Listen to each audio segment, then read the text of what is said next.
Hello my dear students. तो previous class में हम लोगों ने ऑक्सी एसिड और ऑक्सो एसिड का स्ट्रक्चर बनाना सीखा। साथ ही साथ हम लोगों ने सेंट्रल एटम का ऑक्सीडेशन स्टेट कैलकुलेट करना भी सीखा था। एंड अपार्ट फ्रॉम दैट उसके अलावा हम लोगों ने बेसिसिटी जैसे टर्म को समझते हुए किसी भी ऑक्सी एसिड और ऑक्सो एसिड का हम लोग बेसिसिटी कैलकुलेट करना भी सीखे थे। Naming process, basicity calculation process, oxidation state of central metal atom and drawing the structure, ये चार टर्म हम लोग प्रीवियस क्लास में पढ़े थे, जहां हम लोग केस 1 का स्टडी किए थे। आप जैसे जैसे इसमें केस 2, केस 3, केस 4 को स्टडी करेंगे, स्ट्रक्चर बनाने का कंसेप्ट आपका और क्लियर होगा, ऑक्सीडेशन स्टेट, बेसिसिटी निकालने का या नेमिंग करने का कंसेप्ट आपका और क्लियर होगा। आज हम स्टूडेंट केस 2 स्टडी करने जा रहे हैं। आप देख सकते हैं कि आज भी केस 2 में हम लोग ऑक्सी एसिड ही स्टडी करने जा रहे हैं। H2SO5 hydrogen oxygen non metal, H3PO5 hydrogen oxygen non metal phosphorus, hydrogen oxygen और non metal nitrogen. So these are the 3 oxy acid, but we can not say it as the oxo acid. ये लोग oxo acid नहीं है। क्यों? क्योंकि इसमें आप जानते हैं कि सेंट्रल एटम जो है वो अलग अलग है, और ऑक्सो एसिड होने के लिए सेंट्रल एटम क्या होना चाहिए? सेम होना चाहिए। ये बात मैंने आपको प्रीवियस क्लास में बताया था। तो स्टूडेंट, अब हम कैसे पता करेंगे कि भाई एग्जाम में केस 1 आया है कि केस 2 आया है? आप सेंट्रल एटम को पहले देखें, सेंट्रल एटम को पहले देखें। इसमें सेंट्रल एटम कौन है? सल्फर। इसमें सेंट्रल एटम कौन है? फास्फोरस। और इसमें सेंट्रल एटम कौन है? नाइट्रोजन। और स्टूडेंट, मैंने आपको ऑक्सीडेशन स्टेट कैलकुलेट करना बताया था। अगर आप इसके अकॉर्डिंग यहां पर देखें स्टूडेंट, तो यहां पर नाइट्रोजन का ऑक्सीडेशन स्टेट क्या है? +7। यहां पर ऑक्सीडेशन स्टेट आपका फास्फोरस का क्या निकल के आ रहा है स्टूडेंट? ये भी आ रहा है +7। और यहां पर सेंट्रल एटम सल्फर का ऑक्सीडेशन स्टेट क्या निकल के आ रहा है? +8। बट यहां ये गलत ऑक्सीडेशन स्टेट आपने कैलकुलेट कर दिया। कैसे? नाइट्रोजन और फास्फोरस ये 5th ग्रुप का मेंबर है। इसके वैलेंस शेल में तो मैक्सिमम 5 इलेक्ट्रॉन है, इसके वैलेंस शेल में तो 5 इलेक्ट्रॉन है। तो ये मैक्सिमम 5 ही इलेक्ट्रॉन को लूज कर सकता है, 5 ही इलेक्ट्रॉन को लूज कर सकता है। +5 ऑक्सीडेशन स्टेट ही मैक्सिमम शो कर सकता है। बट आपने क्या किया? +7 दिखा दिया। आपने क्या किया? +7 दिखा दिया। सल्फर 6th ग्रुप का मेंबर है, उसके वैलेंस शेल में 6 इलेक्ट्रॉन है, वो मैक्सिमम 6 इलेक्ट्रॉन को ही लूज कर सकता है, वो मैक्सिमम +6 वैल्यू भी शो कर सकता है। बट आप तो यहां +8 दिखा रहे हैं। मतलब आपने जो कैलकुलेट किया है ऑक्सीडेशन स्टेट, मैं शॉर्ट में लिख रहा हूं, calculated oxidation state is greater than the maximum oxidation state। आप, मैं जो ट्रिक बता रहा हूं स्टूडेंट, सेल्फ मेड ट्रिक बता रहा हूं, आप इन ट्रिक को बड़े गौर से सुनेंगे, ताकि स्ट्रक्चर जैसा कंसेप्ट जैसा प्रॉब्लम आपके लाइफ में फिर कभी नहीं आए। तो कैसे पहचानोगे एग्जाम में कि टाइप 2 का क्वेश्चन हम लोग को दिया हुआ है? तो जब आप सेंट्रल एटम का जब आप ऑक्सीडेशन स्टेट कैलकुलेट करेंगे, अगर वो वैल्यू बड़ा आने लगे, किससे? मैक्सिमम ऑक्सीडेशन स्टेट से, तो आप समझ जाएंगे कि वो टाइप 2 का क्वेश्चन है। और जैसे ही आपको मालूम चलेगा कि टाइप 2 का क्वेश्चन है, तो आप समझेंगे स्टूडेंट कि वहां पर परऑक्सी लिंकेज प्रेजेंट है। परऑक्सी लिंकेज कहने का मतलब क्या है? Oxygen linked to the single bond is known as the peroxy linkage.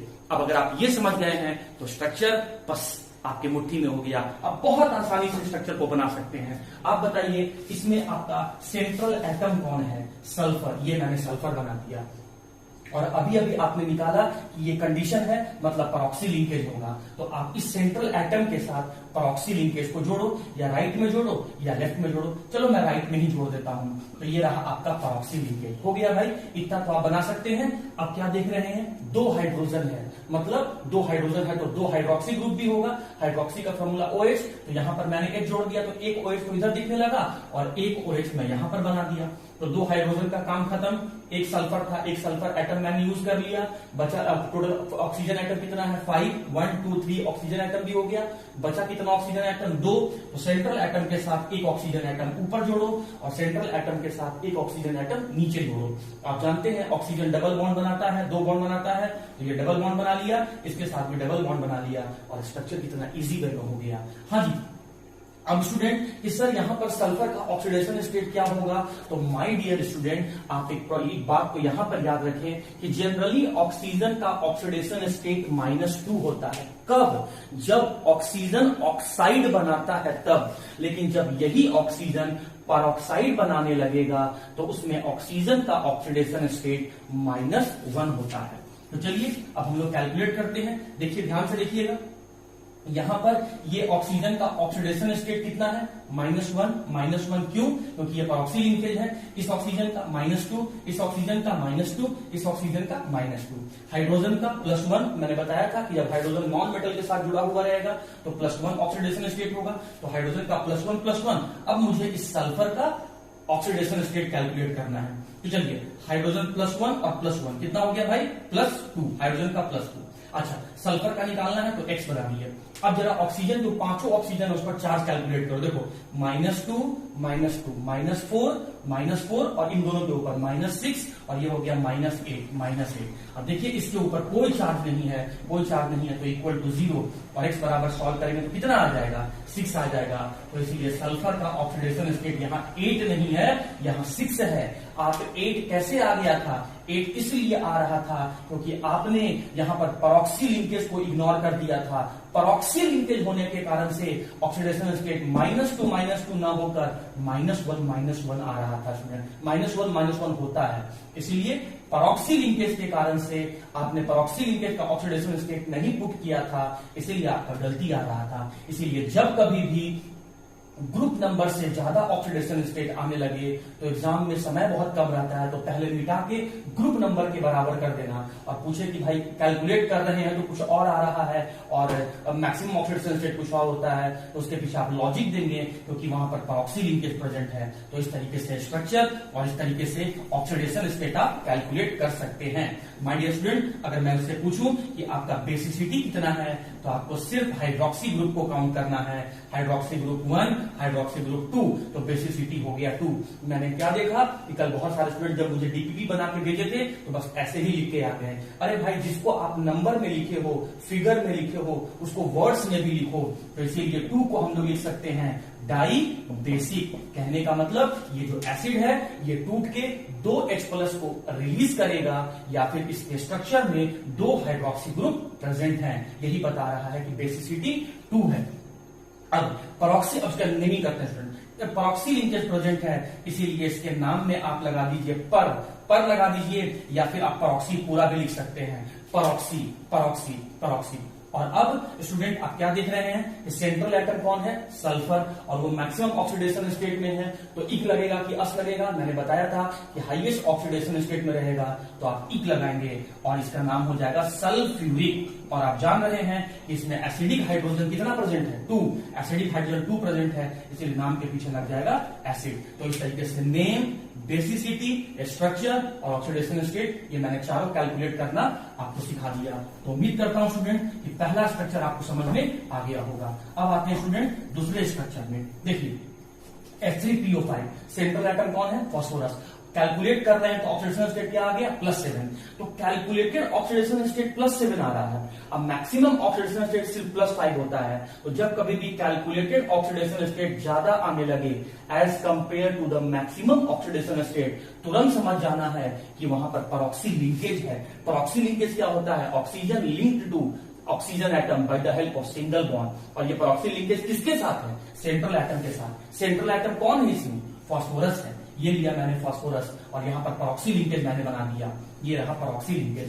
अब हाइड्रोजन कितना है माय डियर स्टूडेंट, 3। तो मतलब हाइड्रोक्सी ग्रुप भी कितना होगा, 3। तो एक हाइड्रोक्सी ग्रुप तो ये हो गया, दूसरा हाइड्रोक्सी ग्रुप मैंने ये लगा दिया और तीसरा हाइड्रोक्सी ग्रुप मैंने यहां बना दिया। हो गया, हाइड्रोजन पूरा कंज्यूम हो गया, जितना हाइड्रोजन एटम था उस पूरा का पूरा हाइड्रोजन एटम कंज्यूम हो गया। फास्फोरस को भी एक था, एक मैंने लिख दिया। अब बचा 5 ऑक्सीजन एटम, 1 2 3 4 यूज हो गया। बचा हुआ 5 को ऊपर लिखें, ऑक्सीजन डबल बॉन्ड बनाता है, दिखा दिया मैंने। अब जब आप ये स्ट्रक्चर बना दिए, अब आता है स्टूडेंट ऑक्सीडेशन स्टेट कैलकुलेट करने का। तो हाइड्रोजन का कितना हो जाएगा, +1। इस ऑक्सीजन का कितना होगा, -2। इसका कितना होगा, -2। इसका कितना होगा, -2। अरे ये ऑक्सीजन तो परऑक्सी लिंकेज बनाया हुआ है तो इसका -1 और -1। चलो ऑक्सीडेशन स्टेट कैलकुलेट करते हैं।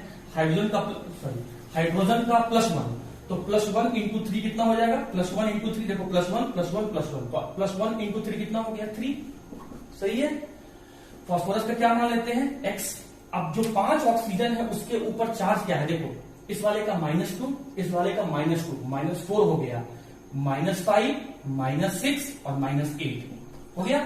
अब इसके ऊपर कोई चार्ज नहीं है तो इक्वल टू 0, तो x बराबर सॉल्व करेंगे तो क्या आएगा 5 आ रहा है, +5 आ रहा है। लेकिन पहले कितना आ रहा था +7, पहले +7 क्यों आ रहा था, क्योंकि आप परऑक्सी लिंकेज को इग्नोर कर रहे थे माय डियर स्टूडेंट। आप जहां पर -1 होना चाहिए था वहां -2 कर रहे थे, जहां -1 हो रहा था -2 कर रहे थे, इसीलिए वैल्यू कुछ और आ रहा था। तो एग्जाम में इस तरीके से आप स्ट्रक्चर बनाएंगे और जैसे ही कैलकुलेट किया हुआ ऑक्सीडेशन स्टेट का वैल्यू ज्यादा आने लगे, मैक्सिमम ऑक्सीडेशन स्टेट से तुरंत मिटा के पहले ग्रुप नंबर के बराबर लिख देंगे और रीजन कोई पूछे तो आप बताएंगे कि परऑक्सी लिंकेज है। खैर अब आते हैं स्टूडेंट, इसका हम लोग बेसिसिटी कैलकुलेट करते हैं। तो how many hydroxy group are present, 3, तो बेसिसिटी कितना हो जाएगा, बेसिसिटी हो जाएगा 3, और ये तो आपने फिगर में लिखा, वर्ड्स में क्या लिखोगे ट्राई बेसिक, और इसका मतलब क्या कहोगे कि ये जो पर्टिकुलर एसिड है ऑक्सी एसिड है ये टूट के 3H+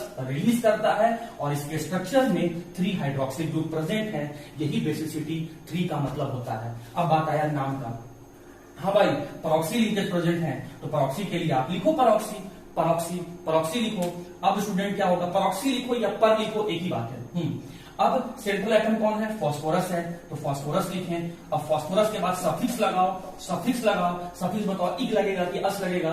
phosphorus maximum oxidation state, highest oxidation state show कर रहा है तो इक लगेगा, तो इसीलिए नाम हो जाएगा फास्फोरिक। और इसमें एसिडिक हाइड्रोजन देख रहे हैं 3 है, इसीलिए नाम में लग जाएगा एसिड, और इसका नाम हो गया परऑक्सी फास्फोरिक एसिड। और स्टूडेंट जल्दी से इसको भी हम लोग कैलकुलेट कर लेते हैं। देखिए इसका स्ट्रक्चर आप देखिएगा जरा गौर से, तो कैलकुलेटेड ऑक्सीडेशन स्टेट ज्यादा आ रहा है as compare to the maximum oxidation state. Nitrogen maximum +5 भी यूज कर सकता है, +5 भी शो कर सकता है, लेकिन यहाँ पर +7 शो कर रहा है, मतलब एक परऑक्सी लिंकेज प्रेजेंट है। तो हम लोग यहाँ पर क्या किए, सेंट्रल एटम लिखे और यहाँ पर हम लोग एक परऑक्सी लिंकेज को दिखा दिए, सही है भाई। अब हाइड्रोजन कितना है 1, तो हाइड्रोक्सी ग्रुप भी कितना होगा 1 होगा, तो इसी एक को हम लोग यहाँ पर एक जोड़ के हाइड्रोक्सी बना दिए। अब माय डियर स्टूडेंट आप ध्यान से समझें, और आप जानते हैं कि नाइट्रोजन टोटल 4 बॉन्ड बनाता है, जिसमें से वो 3 बॉन्ड जो है वो कोवैलेंट बॉन्ड बनाता है और एक बॉन्ड वो कोऑर्डिनेट बॉन्ड बनाता है, याद है, हाँ जी। तो ऑक्सीजन का एटम कितना दिख रहा है 4, कितना यूज कर लिया आपने 2, बचा कितना 2, तो एक ऊपर दिखा दिया और एक नीचे दिखा दिया।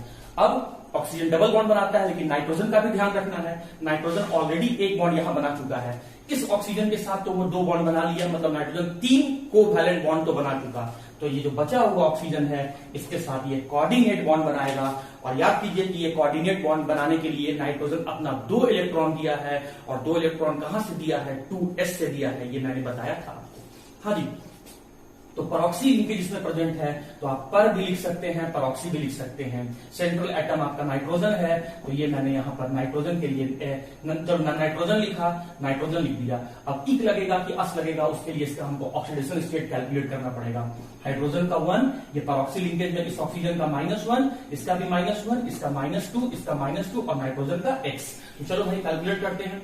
हाइड्रोजन का तो 1 हो गया, 1 लिखा, ऑक्सीजन का कैलकुलेट करो, -1 -2 -4 और -6, तो ये हो गया नाइट्रोजन का x मान लेते हैं और ऑक्सीजन का क्या हो गया -6 इक्वल्स टू क्या हो गया 0। आप सॉल्व करेंगे तो x बराबर कितना आएगा 5 आएगा, 5 आएगा, 5 आएगा। तो +7 क्यों आ रहा था, क्योंकि आप यहाँ जो परऑक्सी लिंकेज में जो ऑक्सीजन था उसका ऑक्सीडेशन स्टेट आप -2 कर दे रहे थे, क्योंकि एक्चुअल में -1 था। तो परऑक्सी लिंकेज का कंफ्यूजन होने के कारण से आप यहाँ पर गलत ऑक्सीडेशन स्टेट कैलकुलेट कर रहे थे। खैर आप अभी निकाले कि ऑक्सीडेशन स्टेट +5 है। अब नेमिंग कर लेते हैं स्टूडेंट, तो आप देख सकते हैं कि यहाँ परऑक्सी लिंकेज प्रेजेंट है, तो आप परऑक्सी लिंकेज के लिए परऑक्सी पूरा भी लिख सकते हो, पर भी लिख सकते हो। सेंट्रल एटम नाइट्रोजन है और हाईएस्ट ऑक्सीडेशन स्टेट में है, तो नाम के पीछे इक लगेगा और ये हो गया नाइट्री। और एक एसिडिक हाइड्रोजन प्रेजेंट है, इसीलिए लगेगा एसिड। तो स्ट्रक्चर ऑक्सीडेशन स्टेट हो गया, स्ट्रक्चर हो गया, नेम हो गया, और बेसिसिटी आप जानते हैं, बेसिसिटी 1 है, मतलब ये मोनोबेसिक है, मतलब ये टूट के एक H प्लस देगा, या इसके स्ट्रक्चर में एक हाइड्रोक्सी ग्रुप प्रेजेंट है। तो उम्मीद करता हूं स्टूडेंट आपको केस 2 भी बहुत इजी वे में समझ में आ गया होगा, और आप केस 2 एग्जाम में ऑक्सीडेशन स्टेट कैलकुलेट करके पता कर सकते हैं। तो अब मैं आता हूं केस 3 में। ओके स्टूडेंट्स, तो अब हम लोग केस 3 देखने जा रहे हैं। केस 3 का पहले थ्योरी आप यहां देख लें, यहां सामने लिखा होगा। आप ऐसे ही अपने कॉपी में केस 1, केस 2, केस 3, केस 4 आप ऐसे अलग अलग पेज में आप अच्छे से साफ सुथरा करके आप बना लेंगे, ताकि एग्जाम में आपको मालूम चले कि किस केस से क्वेश्चन आया है। और कंफर्म क्वेश्चन आता है student, long answer type question, 5 marks का क्वेश्चन आता है, जो मैं बहुत इजी वे में आपके सामने एक्सप्लेन कर रहा हूं। देखो, अगर इस टाइप का क्वेश्चन मैंने आपको डीपीपी में बहुत सारा दिया है, आप खुद से बनाएंगे। मैं सिर्फ 3 ही एग्जांपल बताऊंगा, बाकी आप खुद से बनाएंगे, है ना। देखो, H हाइड्रोजन को बता रहा है, E सेंट्रल एलिमेंट को बता रहा है, O ऑक्सीजन को बता रहा है। नीचे लिखा हुआ अल्फाबेट या नंबर सब स्क्रिप्ट कहलाता है। मान लो H के का सब स्क्रिप्ट A है, A का वैल्यू कुछ भी हो सकता है, लेकिन 2 से बड़ा होगा। E का सेंट्रल एलिमेंट का, सेंट्रल एटम का जो सब स्क्रिप्ट होगा वो 2 होना चाहिए, कंफर्म कांस्टेंट है ये। और ये जो आपका ऑक्सीजन एटम है, इसका सब स्क्रिप्ट B है, मतलब ये वेरिएबल हो सकता है। तो जब A और B यहां वेरिएबल है और 2 यहां पर कांस्टेंट है, तो स्टूडेंट जब सेंट्रल एलिमेंट का या एटम का सब स्क्रिप्ट 2 रहे, लेकिन हाइड्रोजन ऑक्सीजन का सब स्क्रिप्ट वेरिएबल हो, तो उस केस में क्या करेंगे? उस केस में हम लोग ये 3 कंडीशन में से एक कंडीशन पहचानने का कोशिश करेंगे। COS बता रहा है कैलकुलेटेड ऑक्सीडेशन स्टेट, और MOS बता रहा है मैक्सिमम ऑक्सीडेशन स्टेट। अगर मैक्सिमम ऑक्सीडेशन स्टेट ज्यादा है किससे? कैलकुलेट किए गए से, तो समझ लेना कि एलिमेंट और एलिमेंट के बीच में डायरेक्ट लिंकेज है, मतलब उसके बीच में कोई नहीं है।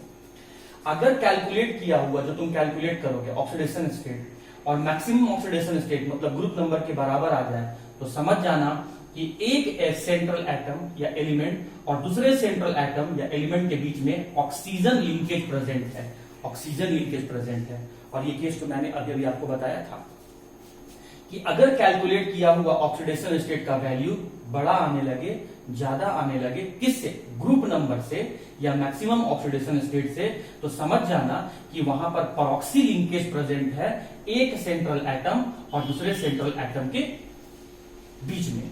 तो ये 3 केसेस हम लोग यहां पर देखेंगे कि केस 3 में इन तीनों में से कौन सा कंडीशन एप्लीकेबल होगा। तो चलो भाई, हम यहां पे सेंट्रल एटम फास्फोरस का ऑक्सीडेशन स्टेट कैलकुलेट करते हैं। तो कैलकुलेट करेंगे तो यहां कितना आ रहा है? +4। यहां कैलकुलेट करेंगे तो कितना आएगा? 14, 4, 10 और ये 5 +5। और यहां कैलकुलेट करेंगे तो कितना आएगा? 16, 4, 12 और 2, 6। मतलब आप जानते हैं स्टूडेंट कि फास्फोरस 5th ग्रुप का मेंबर है, वो मैक्सिमम 5 इलेक्ट्रॉन को ही यूज कर सकता है, +5 वैल्यू शो कर सकता है। लेकिन यहां तो ये +4 शो कर रहा है, मतलब कैलकुलेटेड ऑक्सीडेशन स्टेट जो है वो कम है मैक्सिमम ऑक्सीडेशन स्टेट से। ये इस पर सेट किया, मैक्सिमम फास्फोरस +5 शो कर सकता है और यहां +5 शो कर रहा है, मतलब ये सेकेंड टाइप का कंडीशन पूरा कर रहा है कि कैलकुलेटेड ऑक्सीडेशन स्टेट और मैक्सिमम ऑक्सीडेशन स्टेट दोनों बराबर है। +5 से ज्यादा शो कर रहा है, मतलब ये थर्ड कंडीशन शो कर रहा है, calculated oxidation state is greater than the maximum oxidation state. अब इसके अकॉर्डिंग हम यहाँ पर 3 स्ट्रक्चर के अकॉर्डिंग हम यहाँ पर अपना स्ट्रक्चर बना सकते हैं। तो जब कैलकुलेटेड ऑक्सीजन स्टेट कम आने लगे, तो जो सेंट्रल एटम है उसके बीच में डायरेक्ट लिंकेज, तो यहाँ सेंट्रल एटम कौन है? फास्फोरस। तो एक फास्फोरस लिया और दूसरे फास्फोरस के बीच में मैंने डायरेक्ट लिंकेज दिखा दिया। अब हाइड्रोजन कितना है स्टूडेंट? 4। तो 4 हाइड्रोजन होने का मतलब हाइड्रोक्सी ग्रुप कितना होगा? 4। तो हाइड्रोक्सी ग्रुप 4 है, तो हम दोनों के बीच में बांट देंगे।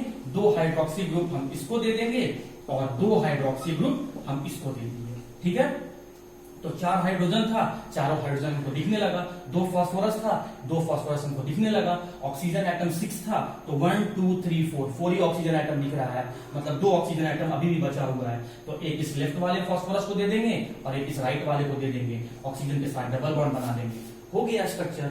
अगर मैं इस स्ट्रक्चर के अकॉर्डिंग पूछूं कि बताओ भाई इसका बेसिसिटी क्या है, तो बेसिसिटी के लिए आप हाइड्रोक्सी ग्रुप को काउंट किए और बताएं कि सर यहाँ पर बेसिसिटी जो है वो टेट्रा बेसिक है। Oxidation state phosphorus, central atom phosphorus का क्या है, तो आपने कैलकुलेट करके बताया सर +4 है।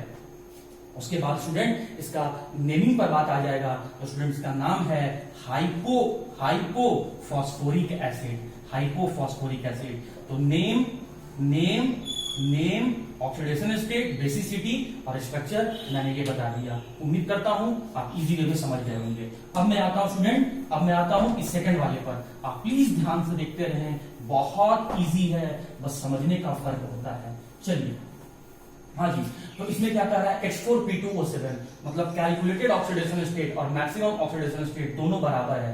तो उस कंडीशन में क्या करेंगे, सेंट्रल एटम के बीच में ऑक्सीजन लिंकेज देंगे। यहाँ सेंट्रल एटम कौन है, फास्फोरस, और दूसरा सेंट्रल एटम भी वही फास्फोरस है। इसके बीच में हम लोग को क्या करना है, ऑक्सीजन लिंकेज दिखा देना है। हो गया। अब हाइड्रोजन कितना है, 4, तो हाइड्रोक्सी ग्रुप भी कितना होगा, 4 होगा। तो 4 हाइड्रोक्सी ग्रुप में 2 हाइड्रोक्सी ग्रुप इस राइट वाले फास्फोरस को और 2 हाइड्रोक्सी ग्रुप इस लेफ्ट वाले फास्फोरस को दे देंगे। हो गया। ऑक्सीजन कितना है, 7, 1 2 3 4 5 यूज हो गया। बचा 2 ऑक्सीजन, एक लेफ्ट वाले फास्फोरस को, एक राइट वाले फास्फोरस को, और ऑक्सीजन के साथ डबल बॉन्ड। कितना इजी है स्टूडेंट, आप बताएं बेसिसिटी कितना हो जाएगा, बेसिसिटी हो जाएगा 4, मतलब ये हो जाएगा टेट्रा बेसिक। इसका मतलब है कि ये एसिड टूटकर 4H+ को रिलीज करेगा, या इसके स्ट्रक्चर में 4 हाइड्रोक्सी ग्रुप प्रेजेंट है। ऑक्सीडेशन स्टेट यहाँ फास्फोरस का क्या है, ऑक्सीडेशन स्टेट यहाँ फास्फोरस का +5 है। नाम क्या है इसका, पायरोफॉस्फोरिक एसिड, पायरोफॉस्फोरिक एसिड। क्यों पायरो बोला गया है, क्योंकि फास्फोरिक एसिड के 2 मोल लेकर हमने एक वाटर मॉलिक्यूल निकाला, तब जाके आप H4P2O7 निकला। आप करके देखना स्टूडेंट, आप करके देखना, फास्फोरिक एसिड लेना, उसका 2 मोल ले लेना और 2 मोल लेकर आप वाटर मॉलिक्यूल निकालेंगे तो यही आएगा। इसीलिए नाम में पायरो लगा। सेंट्रल एटम है इसीलिए फास्फोरस लगा।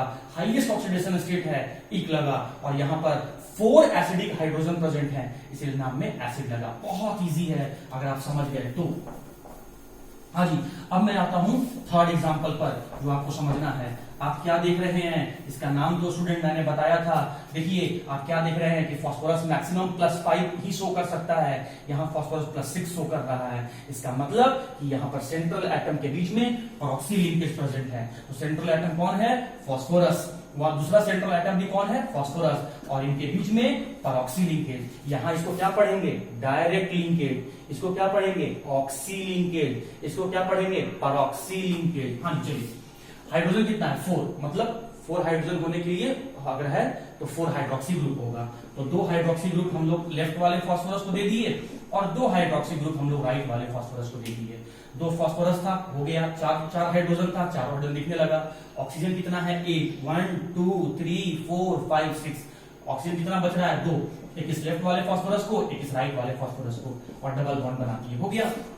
और फटाफट तुम ही बताओ भाई बेसिसिटी कितना होगा, 4 होगा। वर्ड्स में बोलो ना यार, सिर्फ तुम फिगर में क्यों बोलते हो, वर्ड्स में बोलो। टेट्रा बेसिक होगा सर, मतलब बोलो इसका, सर ये एसिड डिसोसिएट होकर 4H+ मतलब 4 प्रोटॉन को रिलीज करेगा, और इसके स्ट्रक्चर में 4 हाइड्रोक्सी ग्रुप प्रेजेंट है।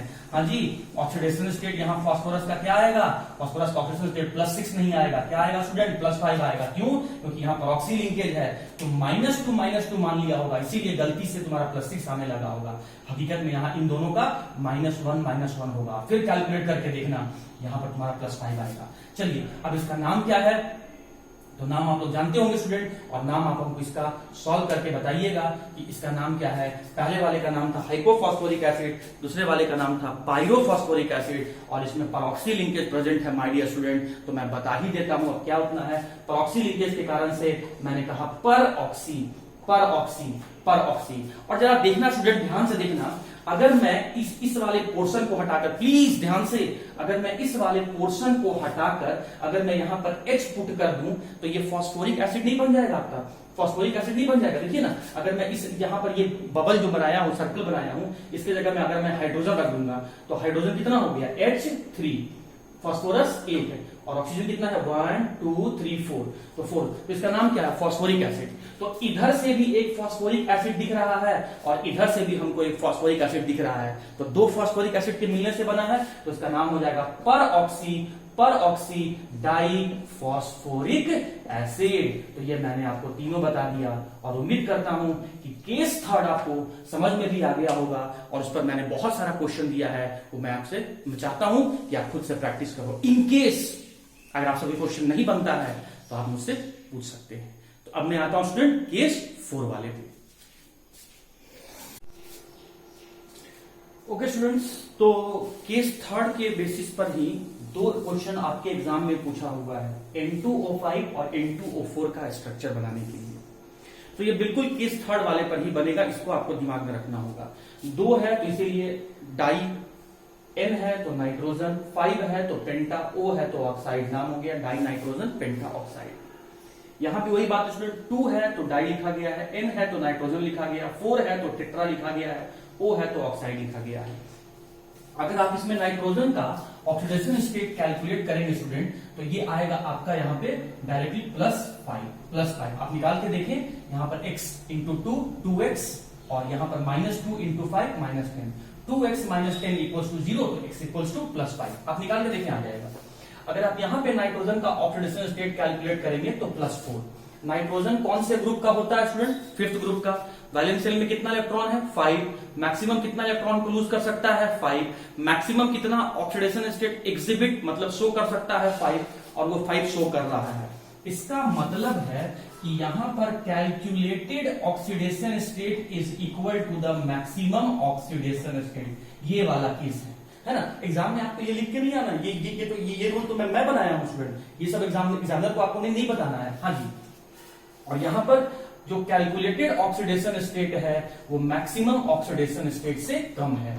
हाँ, तो मैंने क्या बताया था कि जब कैलकुलेटेड ऑक्सीडेशन स्टेट और मैक्सिमम ऑक्सीडेशन स्टेट दोनों बराबर आने लगे तो इसका मतलब एक सेंट्रल एटम और दूसरे सेंट्रल एटम के बीच में oxygen linkage, oxy linkage present है, ऑक्सीजन लिंकेज प्रेजेंट है। हो गया। अब आप देखिए यहाँ पे आप क्या देख रहे हैं स्टूडेंट कि टोटल कितना ऑक्सीजन था 5 था, 5 में से एक आपने बना दिया, बचा कितना 4 ऑक्सीजन एटम। तो 2 ऑक्सीजन इस लेफ्ट वाले नाइट्रोजन को दे दीजिए और 2 ऑक्सीजन इस राइट वाले नाइट्रोजन को दे दीजिए। ठीक है, नाइट्रोजन ऑक्सीजन कितना बॉन्ड बनाता है डबल बॉन्ड, तो ऑक्सीजन इसके साथ डबल बॉन्ड बना लिया। लेकिन रुकिए, नाइट्रोजन टोटल 4 बॉन्ड बनाता है, 3 कोवैलेंट और 1 कोऑर्डिनेट। तो देखिए ये नाइट्रोजन जो है वो ऑलरेडी 3 कोवैलेंट बना चुका है, इसीलिए ये नीचे वाले ऑक्सीजन के साथ कोऑर्डिनेट बॉन्ड। फिर वही बात, इस वाले ऑक्सीजन के साथ डबल बॉन्ड बना लिया, तो नाइट्रोजन यहाँ पर 3 कोवैलेंट बॉन्ड बना चुका है, तो बचा हुआ ये नीचे वाला ऑक्सीजन है, इसके साथ आपका कोऑर्डिनेट बॉन्ड बनेगा। तो ये रहा स्ट्रक्चर, ये रहा ऑक्सीडेशन स्टेट और ये रहा नाम। बेसिसिटी इसमें मत निकालने लगना भाई, क्योंकि बेसिसिटी टर्म वहां यूज होता है जहां पर ऑक्सी एसिड होता है, और ये ऑक्सी एसिड नहीं है, इसमें हाइड्रोक्सी ग्रुप नहीं प्रेजेंट है। चलिए इसमें आते हैं। जब कैलकुलेटेड ऑक्सीडेशन स्टेट का वैल्यू कम आने लगे, जो ऑक्सीजन स्टेट आप निकाले हैं उसका वैल्यू कम आने लगे, किससे, ग्रुप नंबर से या मैक्सिमम ऑक्सीडेशन स्टेट से, तो क्या करेंगे डायरेक्ट लिंकेज, मतलब एक नाइट्रोजन एटम और दूसरे नाइट्रोजन एटम का डायरेक्ट लिंकेज है, बीच में और कोई नहीं है। कितना ऑक्सीजन एटम है 4, तो 2 इस राइट वाले नाइट्रोजन को दे दो और 2 इस लेफ्ट वाले नाइट्रोजन को दे दो। इसके साथ अगर डबल बॉन्ड बनाया तो इसके साथ कोऑर्डिनेट बॉन्ड बनाएगा, इसके साथ अगर डबल बॉन्ड बनाया तो इसके साथ कोऑर्डिनेट बॉन्ड बनाएगा। कितना इजी है। ये रहा इसका स्ट्रक्चर, ये रहा इसका नेम, ये रहा इसका oxidation state. And I request you कि प्लीज इसमें आप बेसिसिटी कैलकुलेट मत करने लगे, बेसिसिटी जैसा टर्म प्रिडिक्ट मत करने लगे, क्योंकि बेसिसिटी टर्म वहां यूज होता है जहां पर ऑक्सी एसिड होता है या ऑक्सा एसिड होता है, और ये दोनों में से कोई नहीं है due to absence of hydrogen. तो उम्मीद करता हूं स्टूडेंट केस थर्ड आप समझ गए होंगे, और रेस्ट है आपके प्रैक्टिस के ऊपर। अब मैं यहां से केस 4 पे आ रहा हूं, और केस 4 से बताने से पहले आपको एक थ्योरेटिकल पॉइंट याद रखना पड़ेगा, एक फ्लो चार्ट आपको दिमाग में रखना पड़ेगा। इस फ्लो चार्ट में बॉन्ड पेयर लोन पेयर को देखकर शेप याद रखना पड़ेगा। तो आइए देखते हैं हम लोग उसको। ओके स्टूडेंट्स, तो केस 4 का स्ट्रक्चर को समझने से पहले हम लोग को ये फ्लो चार्ट दिमाग में रखना पड़ेगा। देखिए अब आपको बॉन्ड पेयर लोन पेयर निकालने आना चाहिए, और बॉन्ड पेयर लोन पेयर के अकॉर्डिंग आपको शेप याद रखना पड़ेगा। ये शेप याद रखना पड़ेगा स्टूडेंट, क्योंकि ये शेप जो है ये एक्सपेरिमेंटली डिटरमाइंड फैक्ट है। तो इसको मैंने भी याद ही किया है, तो आपको भी इसको याद ही करना पड़ेगा शेप को। अब इस शेप का स्ट्रक्चर कैसा होगा वो मैं क्वेश्चन में आपको बताऊंगा। ध्यान ये रखना है कि जब आप बॉन्ड पेयर को देखें तो आप सिर्फ सिग्मा बॉन्ड को देखेंगे, पाई बॉन्ड को नहीं देखेंगे। मैं बार बार बोल रहा हूं क्योंकि जब ऑक्सीजन आएगा तो ऑक्सीजन दो बॉन्ड बनाएगा, उसमें से एक सिग्मा बॉन्ड होगा और एक पाई बॉन्ड होगा। इसीलिए ऑक्सीजन का अगर आप कोई भी बॉन्ड देखेंगे तो वो सिर्फ सिग्मा बॉन्ड देखेंगे। तो इस कॉलम में मैंने बॉन्ड पेयर को लिखा है, इस कॉलम में मैंने लोन पेयर को लिखा है, और उसके रिगार्डिंग उसका शेप क्या है वो मैं लिखा हूं। इसमें इस फ्लो चार्ट में समझाने के लिए ज्यादा कुछ है नहीं, ये क्लास 11th में आपको केमिकल बॉन्डिंग में पढ़ाया गया होगा, ये आपको याद रखना पड़ेगा। इस पर भी बहुत सारा क्वेश्चन आपके एग्जाम में पूछा हुआ है। देखिए, अगर बॉन्ड पेयर 2 रहेगा और लोन पेयर 0 रहेगा तो शेप क्या है? लीनियर। बॉन्ड पेयर 2 है, लोन पेयर 1 है, तो शेप क्या होगा? एंगुलर या वी आकार का या बेंट होगा। बॉन्ड पेयर अगर 2 है, लोन पेयर अगर 1 है, तो शेप क्या होगा? एंगुलर होगा, वी शेप होगा या बेंट होगा। अगर बॉन्ड पेयर 2 है, लोन पेयर 2 है, तो शेप क्या होगा? लीनियर होगा। बॉन्ड पेयर 3 है, शेप अगर लोन पेयर अगर 0 है तो शेप क्या होगा? ट्रायंगल जैसा, ट्राइगोनल प्लेनर। बॉन्ड पेयर 3 है, लोन पेयर अगर 1 है तो शेप क्या होगा? पिरामिडल, और पिरामिडल हम लोग कई बार बना चुके हैं। बॉन्ड पेयर 3 है और अगर लोन पेयर 2 है तो शेप क्या होगा? टी आकार का। अल्फाबेट टी कैसे लिखा जाता है ये आप जानते हैं। बॉन्ड पेयर अगर 4 है, लोन पेयर अगर 0 है तो उसका शेप क्या होगा? टेट्राहेड्रल, ये भी आप जानते होंगे टेट्राहेड्रल बनाना। बॉन्ड पेयर अगर 4 है, लोन पेयर अगर 1 है तो शेप कैसा होगा? सीसॉ। सीसॉ जो झूला होता है स्टूडेंट, ऊपर नीचे करने वाला, है ना। आपका फ्रेंड अगर ऊपर गया तो आप नीचे आ जाएंगे, आप ऊपर जाएंगे तो वो नीचे चला जाएगा। तो वो झूला जो आप पार्क वगैरह में देखते होंगे, सीसॉ, है ना, तो सीसॉ। अगर बॉन्ड पेयर 4 है, लोन पेयर आपका 2 है तो शेप कैसा होगा? स्क्वायर प्लेनर, और स्क्वायर आपको बनाने आता होगा स्टूडेंट। बॉन्ड पेयर अगर 5 है, लोन पेयर अगर 0 है तो शेप कैसा होगा? Trigonal pyramidal. ट्रायंगल, एक पिरामिड ऊपर से और एक पिरामिड नीचे से, तो trigonal bi pyramidal. Bond pair अगर 5 है, लोन पेयर अगर 1 है तो शेप कैसा होगा? Square pyramidal. स्क्वायर बना के एक पिरामिड या तो नीचे से दिखा देना या एक पिरामिड आप ऊपर से दिखा देना, मतलब कोई एक ही पिरामिड दिखाना। एक यहां 2 केस और है स्टूडेंट, 2 वाला हो गया, 3 वाला हो गया, 4 वाला हो गया, 5 वाला हो गया, 6 और 7 का केस बचा हुआ है। क्या है? अगर बॉन्ड पेयर 6 रहेगा और लोन पेयर अगर 0 है तो उसका शेप होता है स्टूडेंट ऑक्टाहेड्रल। ऑक्टाहेड्रल, ऑक्टाहेड्रल, ये सब आपको याद करना पड़ेगा। अगर बॉन्ड पेयर आपका 7 है और आपका लोन पेयर उसमें भी एक भी नहीं है, 0 है, तो उस कंडीशन में जो स्टूडेंट आपका शेप होता है वो होता है आपका पेंटागोनल। पेंटागोनल मैं बताऊंगा इसको, पेंटागोनल बाई पिरामिडल। तो 2 से लेकर 7 तक का बॉन्ड पेयर और लोन पेयर आप निकालकर आप इसको याद रखें शेप को। और क्वेश्चन नंबर 4 में ये बहुत जरूरी पड़ेगा कि शेप क्या है। बॉन्ड पेयर, लोन पेयर तो आप बिना पेन उठाए कैलकुलेट कर लेंगे। अगर आप शेप स्टूडेंट याद रख लेते हैं तो एग्जाम में आप बहुत इजी वे में अपने क्वेश्चन को सॉल्व कर सकते हैं। तो आइए इस केस 4 पर इस फ्लो चार्ट्स के रिगार्डिंग में क्वेश्चंस क्या बनते हैं और इसका स्ट्रक्चर किस तरीके से बनाया जाता है, आइए हम लोग उसको स्टडी करते हैं। ओके स्टूडेंट्स, तो हम लोग केस 4 स्टडी करने जा रहे हैं और केस 4 में मैं 10-12 एग्जांपल्स मैं खुद ही सॉल्व करूंगा। आप उस एग्जांपल को बस अपने प्रैक्टिस पेपर में आप उसको रिपीट करेंगे। देखिए, ये कंपाउंड किसका है? जेनॉन का कंपाउंड है। सेंट्रल एटम कौन है इसमें? जेनॉन है। स्ट्रक्चर का जितना क्वेश्चन पी ब्लॉक में है मैं सारा स्ट्रक्चर को एक ही जगह बता दे रहा हूं, आगे फिर मैं इसे नहीं बताऊंगा। आप एक ही जगह कॉपी में नोट कर लें और उसी को प्रैक्टिस कर लें। आप जानते हैं स्टूडेंट कि जेनॉन इनर्ट गैस है और हर इनर्ट गैस का, चाहे वो हीलियम हो, नियॉन हो, आर्गन हो, क्रिप्टन हो, जेनॉन हो, रेडॉन हो, सभी का ऑक्टेट पूरा है और हीलियम का ड्यूप्लेट पूरा होता है। हाँ जी, तो जेनॉन के वैलेंस शेल में कितने इलेक्ट्रॉन हैं? 8। अब ध्यान दीजिएगा आप यहां पर देखिए, मैं पहले क्या कर रहा हूं? बॉन्ड पेयर लिखूंगा। भाई बॉन्ड पेयर तो निकालना बहुत आसान है, जो नंबर हमको दिखता है वही बॉन्ड पेयर है, लिख दिया। अब मैं निकालूंगा lone pair. Lone pair student आप मतलब डायरेक्टली निकालना सीखिए। मतलब लोन पेयर निकालने का बहुत तरीका है, बहुत सारा तरीका लोन पेयर निकालने का है, बट बिना पेन उठाए अगर तुम लोन पेयर निकालते हो उसमें मजा है स्टूडेंट, वो हम लोग को आना चाहिए, है ना। तो भाई जेनॉन के वैलेंस शेल में कितना इलेक्ट्रॉन है? 8 इलेक्ट्रॉन है। कितना दे दिया? 2 दे दिया। बचा कितना? 6। 6 का पेयर बनाओ, कितना हो जाएगा? 3 हो जाएगा। इजी हो गया, है ना। अब बॉन्ड पेयर 2 है, लोन पेयर 3 है, तो बताओ जल्दी से शेप क्या होगा? ये तो आपको याद करना पड़ेगा। शेप होगा आपका ओके स्टूडेंट, तो बॉन्ड पेयर, लोन पेयर और शेप जब आप कैलकुलेट कर लिए तो उसके अकॉर्डिंग आइए हम लोग स्ट्रक्चर बनाते हैं। अब इसका स्ट्रक्चर बनाते हैं स्टूडेंट, ध्यान दीजिएगा। सेंट्रल एटम कौन है? xenon। ये xenon मैंने यहां बनाया।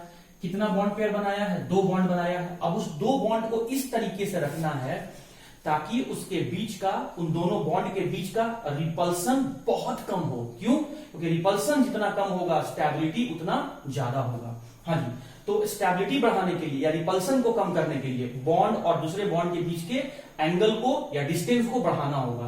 तो एंगल कितना रखें हम लोग? एंगल रखेंगे 180 डिग्री एंगल, मतलब बिल्कुल अपोजिट में। तो यार 180 डिग्री एंगल कैसे बनाते हैं स्टूडेंट, आप जानते होंगे। तो देखिए, एक बॉन्ड में लेफ्ट में बना दिया और एक बॉन्ड में राइट में बना दिया, और इन दोनों बॉन्ड से किसको जोड़ना है? टर्मिनल एलिमेंट को जोड़ना है। ये मैं जोड़ दिया। अब क्या दिखाना है आपको? लोन पेयर दिखाना है 3। तो लोन पेयर के बीच में भी रिपल्सन आपको मैक्सिमम रखना होगा। सॉरी, लोन पेयर के बीच में आपको, लोन पेयर के बीच में डिस्टेंस भी आपको मैक्सिमम रखना होगा ताकि उसके बीच का रिपल्सन बहुत कम हो। रिपल्सन जितना कम होगा स्टेबिलिटी उतना ही ज्यादा होगा। तो देखिए यहां पर 3 लोन पेयर को दिखा रहा हूं मैं। तो ये देखिए, मैं एक ऐसा, देखिए खरगोश के कान जैसा जो मैं बनाया, ये आपका ऑर्बिटल है, ऑर्बिटल है। और ये जो आप डॉटेड दिख रहे हैं, ये लोन पेयर ऑफ इलेक्ट्रॉन है। तो एक लोन पेयर ऊपर, एक लोन पेयर उसके जस्ट बगल में, और एक लोन पेयर में नीचे दिखा दिया। तो आप देख सकते हैं 2 बॉन्ड पेयर, 3 आपका 2 बॉन्ड पेयर और 3 आपका लोन पेयर हो गया। और इस बॉन्ड के बीच का एंगल कितना है? 180 डिग्री एंगल। तो ये स्ट्रक्चर, ये शेप, ये लोन पेयर और ये बॉन्ड पेयर। तो कितना इजी वे में स्टूडेंट आप इसको कैलकुलेट कर लीजिए। अब आइए देखते हैं सेकेंड क्वेश्चन को। सेकेंड क्वेश्चन में क्या कहता है? XeF4। तो इस XeF4 में आप क्या देख रहे हैं स्टूडेंट? बॉन्ड पेयर कितना है? 4। आप जानते हैं कि सेंट्रल एलिमेंट यहां पर कौन है? xenon है। और xenon के वैलेंस सेल में कितने इलेक्ट्रॉन है? xenon का ऑक्टेट पूरा है, इसलिए वैलेंस सेल में 8 इलेक्ट्रॉन है। 8 इलेक्ट्रॉन में से 4 इलेक्ट्रॉन ये शेयर कर चुका। तो बचा कितना इलेक्ट्रॉन? 4। और 4 का जोड़ा बनाओ, पेयर बनाओ, कितना बनेगा? 2। तो यहां लोन पेयर कितना हो गया स्टूडेंट? लोन पेयर हो गया आपका 2। अब आपको तो शेप याद रखना पड़ेगा। अभी अभी मैंने आपको बताया था स्टूडेंट कि भाई जब बॉन्ड पेयर 4 रहे और लोन पेयर जब 2 रहे तो उसका जो शेप आता है वो आता है स्क्वायर प्लेनर। और स्क्वायर तो आपको बनाने आता है, having 4 side and the bond angle between the each side is 90 degree angle. तो चलो, सेंट्रल एलिमेंट कौन है? xenon। मैंने xenon को दिखा दिया। अब इसका 4 साइड बनाना होगा, और 4 साइड पे किसको रखना होगा? टर्मिनल एलिमेंट पे। तो देखिए, ये देखिए पहला साइड में रखेंगे, ये दूसरा, ये तीसरा और ये आपका चौथा। और हर टर्मिनल एलिमेंट सेंट्रल एटम के साथ बॉन्ड बनाएगा। ठीक है, ये हो गया स्टूडेंट। अब लोन पेयर, तो फिर वही बात, लोन पेयर कितना है? 2 है। तो जो 2 लोन पेयर है स्टूडेंट, उन दोनों लोन पेयर को इस तरीके से रखा जाता है ताकि उसके बीच दूरी ज्यादा हो। क्यों भाई ज्यादा दूर दूर क्यों रखा जाता है? ताकि उसके बीच का रिपल्सन कम हो।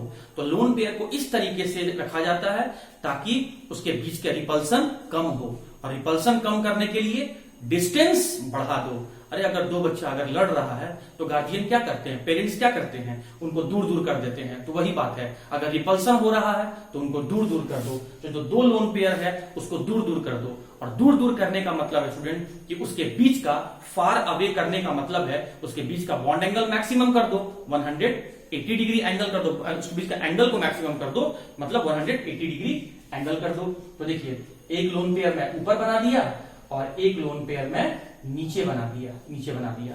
तो अब इस लोन पेयर के बीच का एंगल मैक्सिमम हो गया, डिस्टेंस ज्यादा हो गया, रिपल्सन कम हो जाएगा और इसका स्टेबिलिटी बढ़ जाएगा। अब अगर देखिए, अगर इस टर्मिनल एटम को आप जोड़ेंगे स्टूडेंट तो आपको देखिए कि स्क्वायर बनता हुआ दिखेगा, इसीलिए इसका नाम है स्क्वायर प्लेनर। अब आते हैं थर्ड वाले पे, XeF6। ध्यान दीजिएगा, XeF6। हाँ जी, सेंट्रल एटम कौन है? xenon। तो बॉन्ड पेयर कितना हो गया? सेंट्रल एटम कौन है? xenon। टर्मिनल एलिमेंट कौन है? फ्लोरीन। बॉन्ड पेयर कितना है? 6 हो गया। अब आपको पता है स्टूडेंट कि सेंट्रल एटम xenon का ऑक्टेट पूरा है, मतलब इसके वैलेंस सेल में 8 इलेक्ट्रॉन है। फ्लोरीन के साथ बॉन्ड बनाने में 6 इलेक्ट्रॉन शेयर कर दिया, तो 8 में से 6 इलेक्ट्रॉन शेयर कर दिया, तो बचा कितना? 2 इलेक्ट्रॉन। और 2 इलेक्ट्रॉन का पेयर कितना हो जाएगा? 1। तो लोन पेयर हो गया 1। और शेप तो समझिए, इस बात थोड़ा समझना होगा, कॉपी में भी नोट कर लीजिएगा। मैं 6 0 का बताया था, 6 1 का नहीं बताया था, आप नोट कर लीजिएगा। देखो, अगर बॉन्ड पेयर 6 और लोन पेयर 0 होता तो उसका शेप क्या होता स्टूडेंट? ऑक्टाहेड्रल। ठीक है, इसका शेप होता। लेकिन जैसे जैसे लोन पेयर बढ़ेगा वो लोन पेयर बॉन्ड पेयर को रिपल्सन करना शुरू कर देगा, और बॉन्ड पेयर लोन पेयर के बीच में रिपल्सन जितना होगा मॉलिक्यूल का शेप उतना ज्यादा डिस्टॉर्ट होगा, मतलब बदलेगा। इसीलिए इस लोन पेयर और बॉन्ड पेयर में रिपल्सन होने के कारण से इसका शेप हो जाता है इर्रेगुलर ऑक्टाहेड्रल। अब इर्रेगुलर ऑक्टाहेड्रल कैसे बनेगा आइए समझते हैं। देखिए पहले ऑक्टाहेड्रल कैसे बनेगा स्टूडेंट, आइए इस बात को समझते हैं। देखिए इसका 4 साइड आपको दिख रहा होगा, 1 2 3 4, ठीक है, 4 साइड हो गया। अब एक बॉन्ड अबव द प्लेन बनेगा और एक बॉन्ड बिलो द प्लेन बनेगा। तो देखिए 1 फर्स्ट बॉन्ड, ये हो गया स्टूडेंट आपका सेकंड बॉन्ड, यहां से बनेगा थर्ड बॉन्ड, यहां से बनेगा 4 बॉन्ड, यहां से बनेगा 5 बॉन्ड, यहां से बनेगा 6 बॉन्ड। तो इसी स्ट्रक्चर को स्टूडेंट हम लोग कहते हैं ऑक्टाहेड्रल। तो आइए स्टूडेंट इसी को हम लोग यहां बनाने का कोशिश करते हैं। सेंट्रल एटम कौन है, ज़ेनॉन है। पहले 4 साइड हमको दिखाना पड़ेगा, बिल्कुल ऐसे ही। देखिए 4 साइड 1 2 3 4, ऐसे 4 साइड हमको दिखाना पड़ेगा। ये 1, ये 2, ये 3 और ये 4। और इस 4 साइड में किसको रखना है, टर्मिनल एलिमेंट को। ये रहा फ्लोरीन, ये रहा फ्लोरीन, ये रहा फ्लोरीन, ये रहा फ्लोरीन। अभी भी 2 फ्लोरीन और बचा है, तो एक फ्लोरीन को अबव द प्लेन और दूसरे फ्लोरीन को बिलो द प्लेन, ठीक है। अब ये तो ऑक्टाहेड्रल है, लेकिन हमको बनाना कैसा है, इर्रेगुलर, मतलब इसमें डिस्टॉर्शन आएगा। डिस्टॉर्शन क्यों आएगा, क्योंकि एक लोन पेयर है। तो लोन पेयर को यहां पर आप बीच में ऐसे बना के दिखा दें। तो यहां पर होगा क्या स्टूडेंट, ये जो बॉन्ड है ये ऐसे ना होकर ये थोड़ा सा और नीचे आ जाएगा, ये इसके बिल्कुल क्लोज आ जाएगा, इसके बिल्कुल क्लोज आ जाएगा। ये कुछ हम ऐसा बना के दिखा दे रहे हैं। क्यों, क्योंकि लोन पेयर और बॉन्ड पेयर के बीच में रिपल्सन हुआ, इसीलिए थोड़ा सा ये टिल्ट हो गया, थोड़ा सा ये नीचे चला गया, इसीलिए इस मॉलिक्यूल का शेप जो है वो थोड़ा गड़बड़ हुआ। देखिए यहां पर इक्वल है, लेकिन यहां पर ये इक्वल नहीं है, इसको कहते हैं हम लोग इर्रेगुलर ऑक्टाहेड्रल। और आप इन चारों साइड को आपस में जोड़ दें स्टूडेंट, चारों को जोड़ दें, चारों को जोड़ दें, तो ये हो गया आपका इर्रेगुलर ऑक्टाहेड्रल। तो उम्मीद करता हूं स्टूडेंट थर्ड वाला भी स्ट्रक्चर आपको समझ में आ गया होगा। ज्यादा कुछ नहीं है, शेप याद रखो, बाकी बन जाता है। अब स्टूडेंट देखिए थोड़ा सा कंफ्यूजन आपको यहां पर होगा, लेकिन ध्यान से सुनिएगा। ज़ेनॉन ट्राई ऑक्साइड इसका नाम है, ठीक है। सेंट्रल एटम कौन है, ज़ेनॉन। टर्मिनल एलिमेंट कौन है, ऑक्सीजन। अब एक ऑक्सीजन जो है स्टूडेंट ध्यान सुनिएगा, एक ऑक्सीजन तो 2 बॉन्ड बनाता है, 2 बॉन्ड बनाता है। उसमें से एक बॉन्ड आपका सिग्मा होता है और एक बॉन्ड आपका पाई होता है। तो जो ऑक्सीजन है, जो ज़ेनॉन के साथ जो बॉन्ड बनाया होगा, जो ऑक्सीजन है स्टूडेंट, जो 3 ऑक्सीजन है, वो तो डबल डबल बॉन्ड बनाया होगा ज़ेनॉन के साथ। उसमें से एक सिग्मा, एक पाई, एक सिग्मा, एक पाई, एक सिग्मा, एक पाई है। और आपको सिर्फ देखने किसको है, बॉन्ड पेयर में सिर्फ सिग्मा को देखना है। तो बताइए इसमें सिग्मा कितना होगा, 3। तो मैं यहां पर लिख रहा हूं बॉन्ड पेयर हो गया आपका 3 और लोन पेयर आपको देखना है। हाँ जी, तो एक ऑक्सीजन 2 बॉन्ड बनाता है, याद रखिएगा। तो 3 ऑक्सीजन कितना बॉन्ड बना चुका है, 6 बॉन्ड बना चुका है 3 ऑक्सीजन मिलकर। ज़ेनॉन के वैलेंस शेल में 8 इलेक्ट्रॉन है, 8 में से 6 इलेक्ट्रॉन शेयर कर लिया ऑक्सीजन के साथ। जो बचा कितना, 2 इलेक्ट्रॉन। 2 इलेक्ट्रॉन का पेयर कितना होगा, 1। तो लोन पेयर कितना हो गया स्टूडेंट, 1।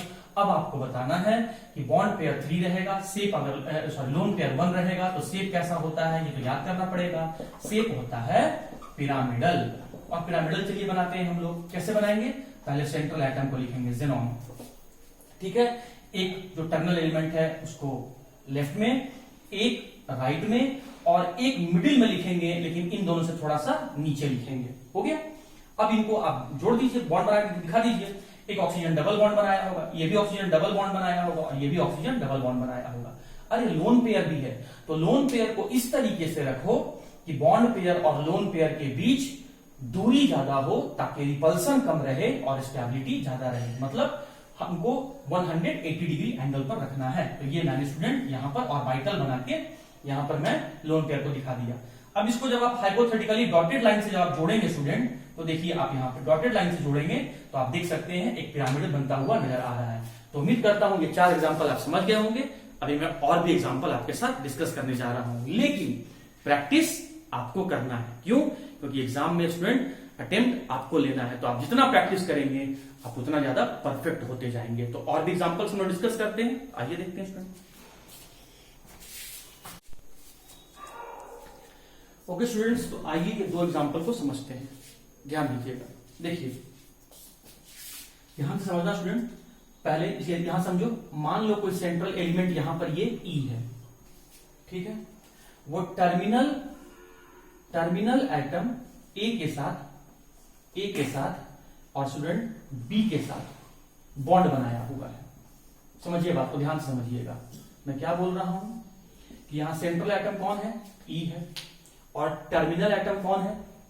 सेंट्रल एटम कौन है? ई है। और टर्मिनल एटम कौन है? बी है और ए है।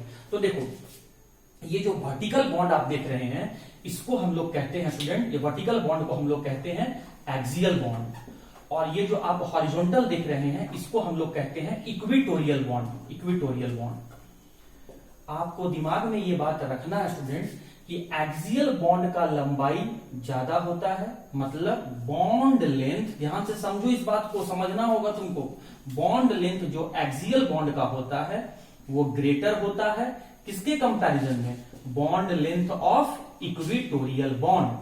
मतलब ये वर्टिकल बना हुआ बॉन्ड का लंबाई ज्यादा और जो यहां हॉरिजॉन्टल बना हुआ बॉन्ड है उसका लंबाई कम होता है। ठीक है, अब आपको यहां पर उसी एटम को रखना है जिसका बॉन्ड लेंथ कम रहे, और यहां पर आपको उसी एटम को रखना है जिसका बॉन्ड लेंथ ज्यादा रहे। अब चलो, अगर इस बात को समझे तो यहां तुमको स्ट्रक्चर बनाने में सहूलियत होगा। देखो, रट्टाफिकेशन करके तो केमिस्ट्री कोई भी पढ़ा दे यार, ये रट्टाफिकेशन करके तो स्ट्रक्चर 1 मिनट में भाई ऐसे ऐसे स्ट्रक्चर होता है, याद कर लो, काम चल जाएगा ना। बट उसमें मजा नहीं आएगा यार। कंसेप्चुअली कुछ पढ़ो, कंसेप्चुअली कुछ सीखो, तब कुछ बात बने। हाँ जी, तो यहां पर सेंट्रल एलिमेंट कौन है my dear student? Xenon. Terminal कौन कौन है? ऑक्सीजन और फ्लोरीन। चलो, बॉन्ड पेयर आपको बताना है, और बॉन्ड पेयर में सिर्फ किसको देखना है? सिग्मा बॉन्ड को। तो फ्लोरीन तो जो 2 बॉन्ड बनाया होगा वो दोनों सिग्मा होगा, लेकिन ऑक्सीजन डबल बॉन्ड बनाता है तो उसमें से एक ही सिग्मा है, तो 2 सिग्मा फ्लोरीन का और 1 सिग्मा ऑक्सीजन का। तो सिग्मा टोटल कितना हो गया? 3। बॉन्ड पेयर कितना हो गया? 3। अब लोन पेयर, लोन पेयर में देख लो, ज़ेनॉन को ऑक्सीजन फ्लोरीन के साथ बॉन्ड बनाने के बाद कितना इलेक्ट्रॉन बचा उसका पेयर कर देना। ज़ेनॉन के बैलेंस शेल में 8 इलेक्ट्रॉन, 8 में से 2 इलेक्ट्रॉन ऑक्सीजन को दिया और 2 इलेक्ट्रॉन फ्लोरीन को दिया। क्यों? क्योंकि ऑक्सीजन तो डबल बॉन्ड बनाएगा, तो 2 बॉन्ड जो है वो ऑक्सीजन के साथ बना लिया और 2 बॉन्ड जो है वो फ्लोरीन के साथ बना लिया, मतलब 4 बॉन्ड वो बना चुका है भाई, मतलब 4 इलेक्ट्रॉन ज़ेनॉन दे चुका। तो 8 में से 4 दे ही दिया, तो बचा कितना? 4। 4 का पेयर करोगे तो कितना आएगा? 2। तो ये हो गया 2। हाँ जी, अब आ गया शेप। तो आपको याद रखना होगा स्टूडेंट कि जब बॉन्ड पेयर 3 और लोन पेयर 2 होगा तो शेप जो होगा वो टी जैसा होगा, टी शेप होगा। और टी शेप आपको बनाने आता है, टी शेप आपको लिखना आता है। अच्छा चलिए, तो यहां मैंने लिखा स्टूडेंट यहां पर ज़ेनॉन। अब देखो, फ्लोरीन कैसा बॉन्ड बनाता है? Single bond. ऑक्सीजन कैसा बॉन्ड बनाता है? Double bond. अब एक बात बताओ, अगर रस्सी को तुम दोबारा लपेटोगे तो रस्सी का तो लंबाई छोटा हो जाएगा ना। तो इसका मतलब क्या हुआ कि फ्लोरीन सिर्फ सिंगल बॉन्ड बनाया है और ऑक्सीजन डबल बॉन्ड बनाया है, तो फ्लोरीन का बॉन्ड लेंथ ज्यादा होगा, लंबाई ज्यादा रह जाएगा रस्सी का, और जो ऑक्सीजन है जो डबल बॉन्ड बना दिया है उसका बॉन्ड लेंथ कम हो जाएगा। तो अगर बॉन्ड लेंथ कम हो जाएगा तो हमको ऑक्सीजन को रखना होगा इक्वेटोरियल पर, और अगर बॉन्ड लेंथ ज्यादा होगा तो हमको रखना होगा एक्सियल पर। ये कंसेप्ट हमको सिखाना है। हाँ जी, तो चलिए, हमने दोनों फ्लोरीन को एक्सियल पोजीशन पर रखा, और ये जो एक ऑक्सीजन था उस एक ऑक्सीजन को मैंने इक्वेटोरियल पोजीशन में रख के डबल बॉन्ड बना दिया। क्या लोन पेयर है? तो लोन पेयर को कैसे दिखाएं? इस तरीके से दिखाओ कि बॉन्ड और पेयर और लोन पेयर के बीच में दूरी ज्यादा रहे और इस कारण से रिपल्सन कम हो जाए और स्टेबिलिटी ज्यादा हो जाए। तो दूरी दिखाने के लिए क्या करेंगे? 180 डिग्री एंगल पर। तो इसका 180 डिग्री एंगल लोगे तो ये आ जाएगा। तो इस तरीके से ये देखिए, हम यहाँ पर ऑर्बिटल बना के दोनों लोन पेयर को दिखा दिए, और देखने में ये आपको टी जैसा दिख रहा होगा। तो ये स्ट्रक्चर, ये शेप, ये लोन पेयर, ये बॉन्ड पेयर, ये मॉलिक्यूल ज़ेनॉन का, और जो कंसेप्ट और लॉजिक था वो मैं आपको बता दिया। तो कंसेप्चुअल पढ़ाई पढ़ो स्टूडेंट, तभी मजा है। रट्टाफिकेशन करोगे नंबर आ तो जाएगा, बट फिर तुमको नंबर देख के रोना ही आएगा और कुछ नहीं आएगा। खैर चलिए, इसमें देखते हैं सेंट्रल एटम कौन है? ज़ेनॉन है। भाई बॉन्ड पेयर देखना है हमको, और बॉन्ड पेयर में कैसे बॉन्ड पे फोकस करना है? सिर्फ सिग्मा बॉन्ड पे। तो फ्लोरीन तो भैया सिंगल बॉन्ड ही बनाता है। बात आया ऑक्सीजन का, ऑक्सीजन डबल बॉन्ड बनाता है। तो एक ऑक्सीजन यहां पर है, मतलब 2 बॉन्ड ऑक्सीजन बनाया होगा, उसमें से एक तो सिग्मा होगा। तो ऑक्सीजन का 1 सिग्मा और फ्लोरीन का 4 सिग्मा, तो कितना हो गया टोटल? 5। मतलब बॉन्ड पेयर हो गया यहाँ पे स्टूडेंट आपका 5। अब लोन पेयर देखना है। तो देखो, इलेक्ट्रॉन शेयर करने के बाद ज़ेनॉन के पास कितना अनशेयर्ड इलेक्ट्रॉन बचा? 2 इलेक्ट्रॉन ऑक्सीजन को दिया, 4 इलेक्ट्रॉन फ्लोरीन को दिया, 8 में से 2 इलेक्ट्रॉन ऑक्सीजन को और 4 इलेक्ट्रॉन फ्लोरीन को, मतलब 6 दे चुका, तो बचा इसके पास 2 पेयर, बचा इसके पास 1, तो लोन पेयर 1। अब स्टूडेंट इसका शेप तो आपको याद रखना पड़ेगा। शेप मैंने क्या बताया था, स्क्वायर पिरामिडल। स्क्वायर तो हम लोग को बनाने आता ही है, तो स्क्वायर पिरामिडल हम लोग को दिखा देना है। चलिए, तो ये मैंने यहां पर जेनॉन लिखा। अब 4 साइड रखना है, 4 साइड का स्क्वायर बनाना है। किसको लेके बनाएंगे, फ्लोरीन को लेके बनाएंगे। कॉमन सेंस लो ना, क्यों भाई फ्लोरीन को क्यों ले रहे हैं, ऑक्सीजन को क्यों नहीं ले लेते हैं एक साइड में। अरे मेरे भाई स्क्वायर में चारों साइड इक्वल होता है, तो ऐसे एटम को ही लेंगे जो सेम रहेगा। तो चलिए, ये रहा पहला फ्लोरीन, ये रहा दूसरा फ्लोरीन, ये रहा तीसरा फ्लोरीन, और ये रहा आपका चौथा फ्लोरीन। अब हम लोग को ऑक्सीजन दिखाना है, तो इक्वेटोरियल पोजीशन ऑक्युपाइड हो गया है, तो बचा हुआ जो है स्टूडेंट हम लोग इसको एक्सेल पे दिखाते हैं। ये हो गया ऑक्सीजन। अब एक लोन पेयर बचा है, तो कोशिश करो कि इसके बिल्कुल दूर रहे वो, मतलब बॉन्ड एंगल 180 डिग्री पर, तो ये मैंने बना दिया। तो स्टूडेंट आप देख सकते हैं कि यहां पर ये अगर फ्लोरीन के साइड को जोड़े तो स्क्वायर दिखा, और ऑक्सीजन के साथ देखेंगे अगर नीचे से तो एक पिरामिड बनता हुआ दिख रहा है, एक पिरामिड बनता हुआ दिख रहा है नीचे से, तो ये हो गया स्क्वायर पिरामिडल। इस तरीके से हम लोग इसका नेमिंग भी समझ सकते हैं, xenon oxy di fluoride, xenon oxy tetra fluoride. तो नेम बता दिया, bond pair, lone pair, shape, structure, logic के साथ बता दिया। Formula, name, bond pair, lone pair, shape, structure, logic के साथ बता दिया। अभी हम और क्वेश्चन पर प्रैक्टिस हम लोग करेंगे। ओके स्टूडेंट्स, आइए और क्वेश्चन प्रैक्टिस करते हैं। इंपॉर्टेंट है, इसीलिए स्टूडेंट मैं इतने सारे क्वेश्चन को प्रैक्टिस करवा रहा हूं, ध्यान दीजिएगा। देखिए, sulphur tetrafluoride, sulphur hexafluoride, phosphorus pentachloride, ammonium ion, iodine heptafluoride. नाम समझ गए भैया। चलिए बॉन्ड पेयर निकालते हैं। फ्लोरीन तो हमेशा सिंगल बॉन्ड ही बनाता है, तो बॉन्ड पेयर कितना हो गया, बॉन्ड पेयर हो गया 4। अब लोन पेयर निकालना है। सेंट्रल एलिमेंट कौन है, सल्फर, इसमें सल्फर, इसमें फास्फोरस, इसमें नाइट्रोजन, इसमें आयोडीन। कैसे पता चला भाई, संख्या कम होना चाहिए, साइज में बड़ा होना चाहिए, इलेक्ट्रोनेगेटिविटी कम होना चाहिए। आपको तो पता ही है कि भाई फ्लोरीन का तो इलेक्ट्रोनेगेटिविटी ज्यादा होता है, उस हिसाब से यहाँ तो सल्फर ही होगा। यहाँ फास्फोरस है, यहाँ नाइट्रोजन है, यहाँ आयोडीन है। जो मैंने बोला वो समझ में आपको आ गया। संख्या कम, साइज में बड़ा, इलेक्ट्रोनेगेटिविटी कम होना चाहिए, वो कहलाएगा सेंट्रल एटम है। सल्फर कौन से ग्रुप का है, 6 ग्रुप का है। उसके वैलेंस सेल में क्या होगा, उसके वैलेंस सेल में कितना इलेक्ट्रॉन होगा, 6 इलेक्ट्रॉन होगा। कितना दे चुका, 4 दे चुका, तो बचा उसके पास कितना इलेक्ट्रॉन, 2 इलेक्ट्रॉन बचा। तो 2 इलेक्ट्रॉन का पेयर कितना बनेगा, देखो यही स्टूडेंट गलती कर देता है, यहां तो निकाल लेता है लेकिन पेयरिंग करने में कुछ छोड़ देता है, तो पेयरिंग करना पड़ेगा। 6 सल्फर के वैलेंस सेल में 6 इलेक्ट्रॉन था, 6 इलेक्ट्रॉन में से 4 इलेक्ट्रॉन दे दिया, तो बचा उसके पास 2 इलेक्ट्रॉन। अब इसका पेयरिंग करो तो पेयर कितना आएगा, 1, तो ये हो गया लोन पेयर 1।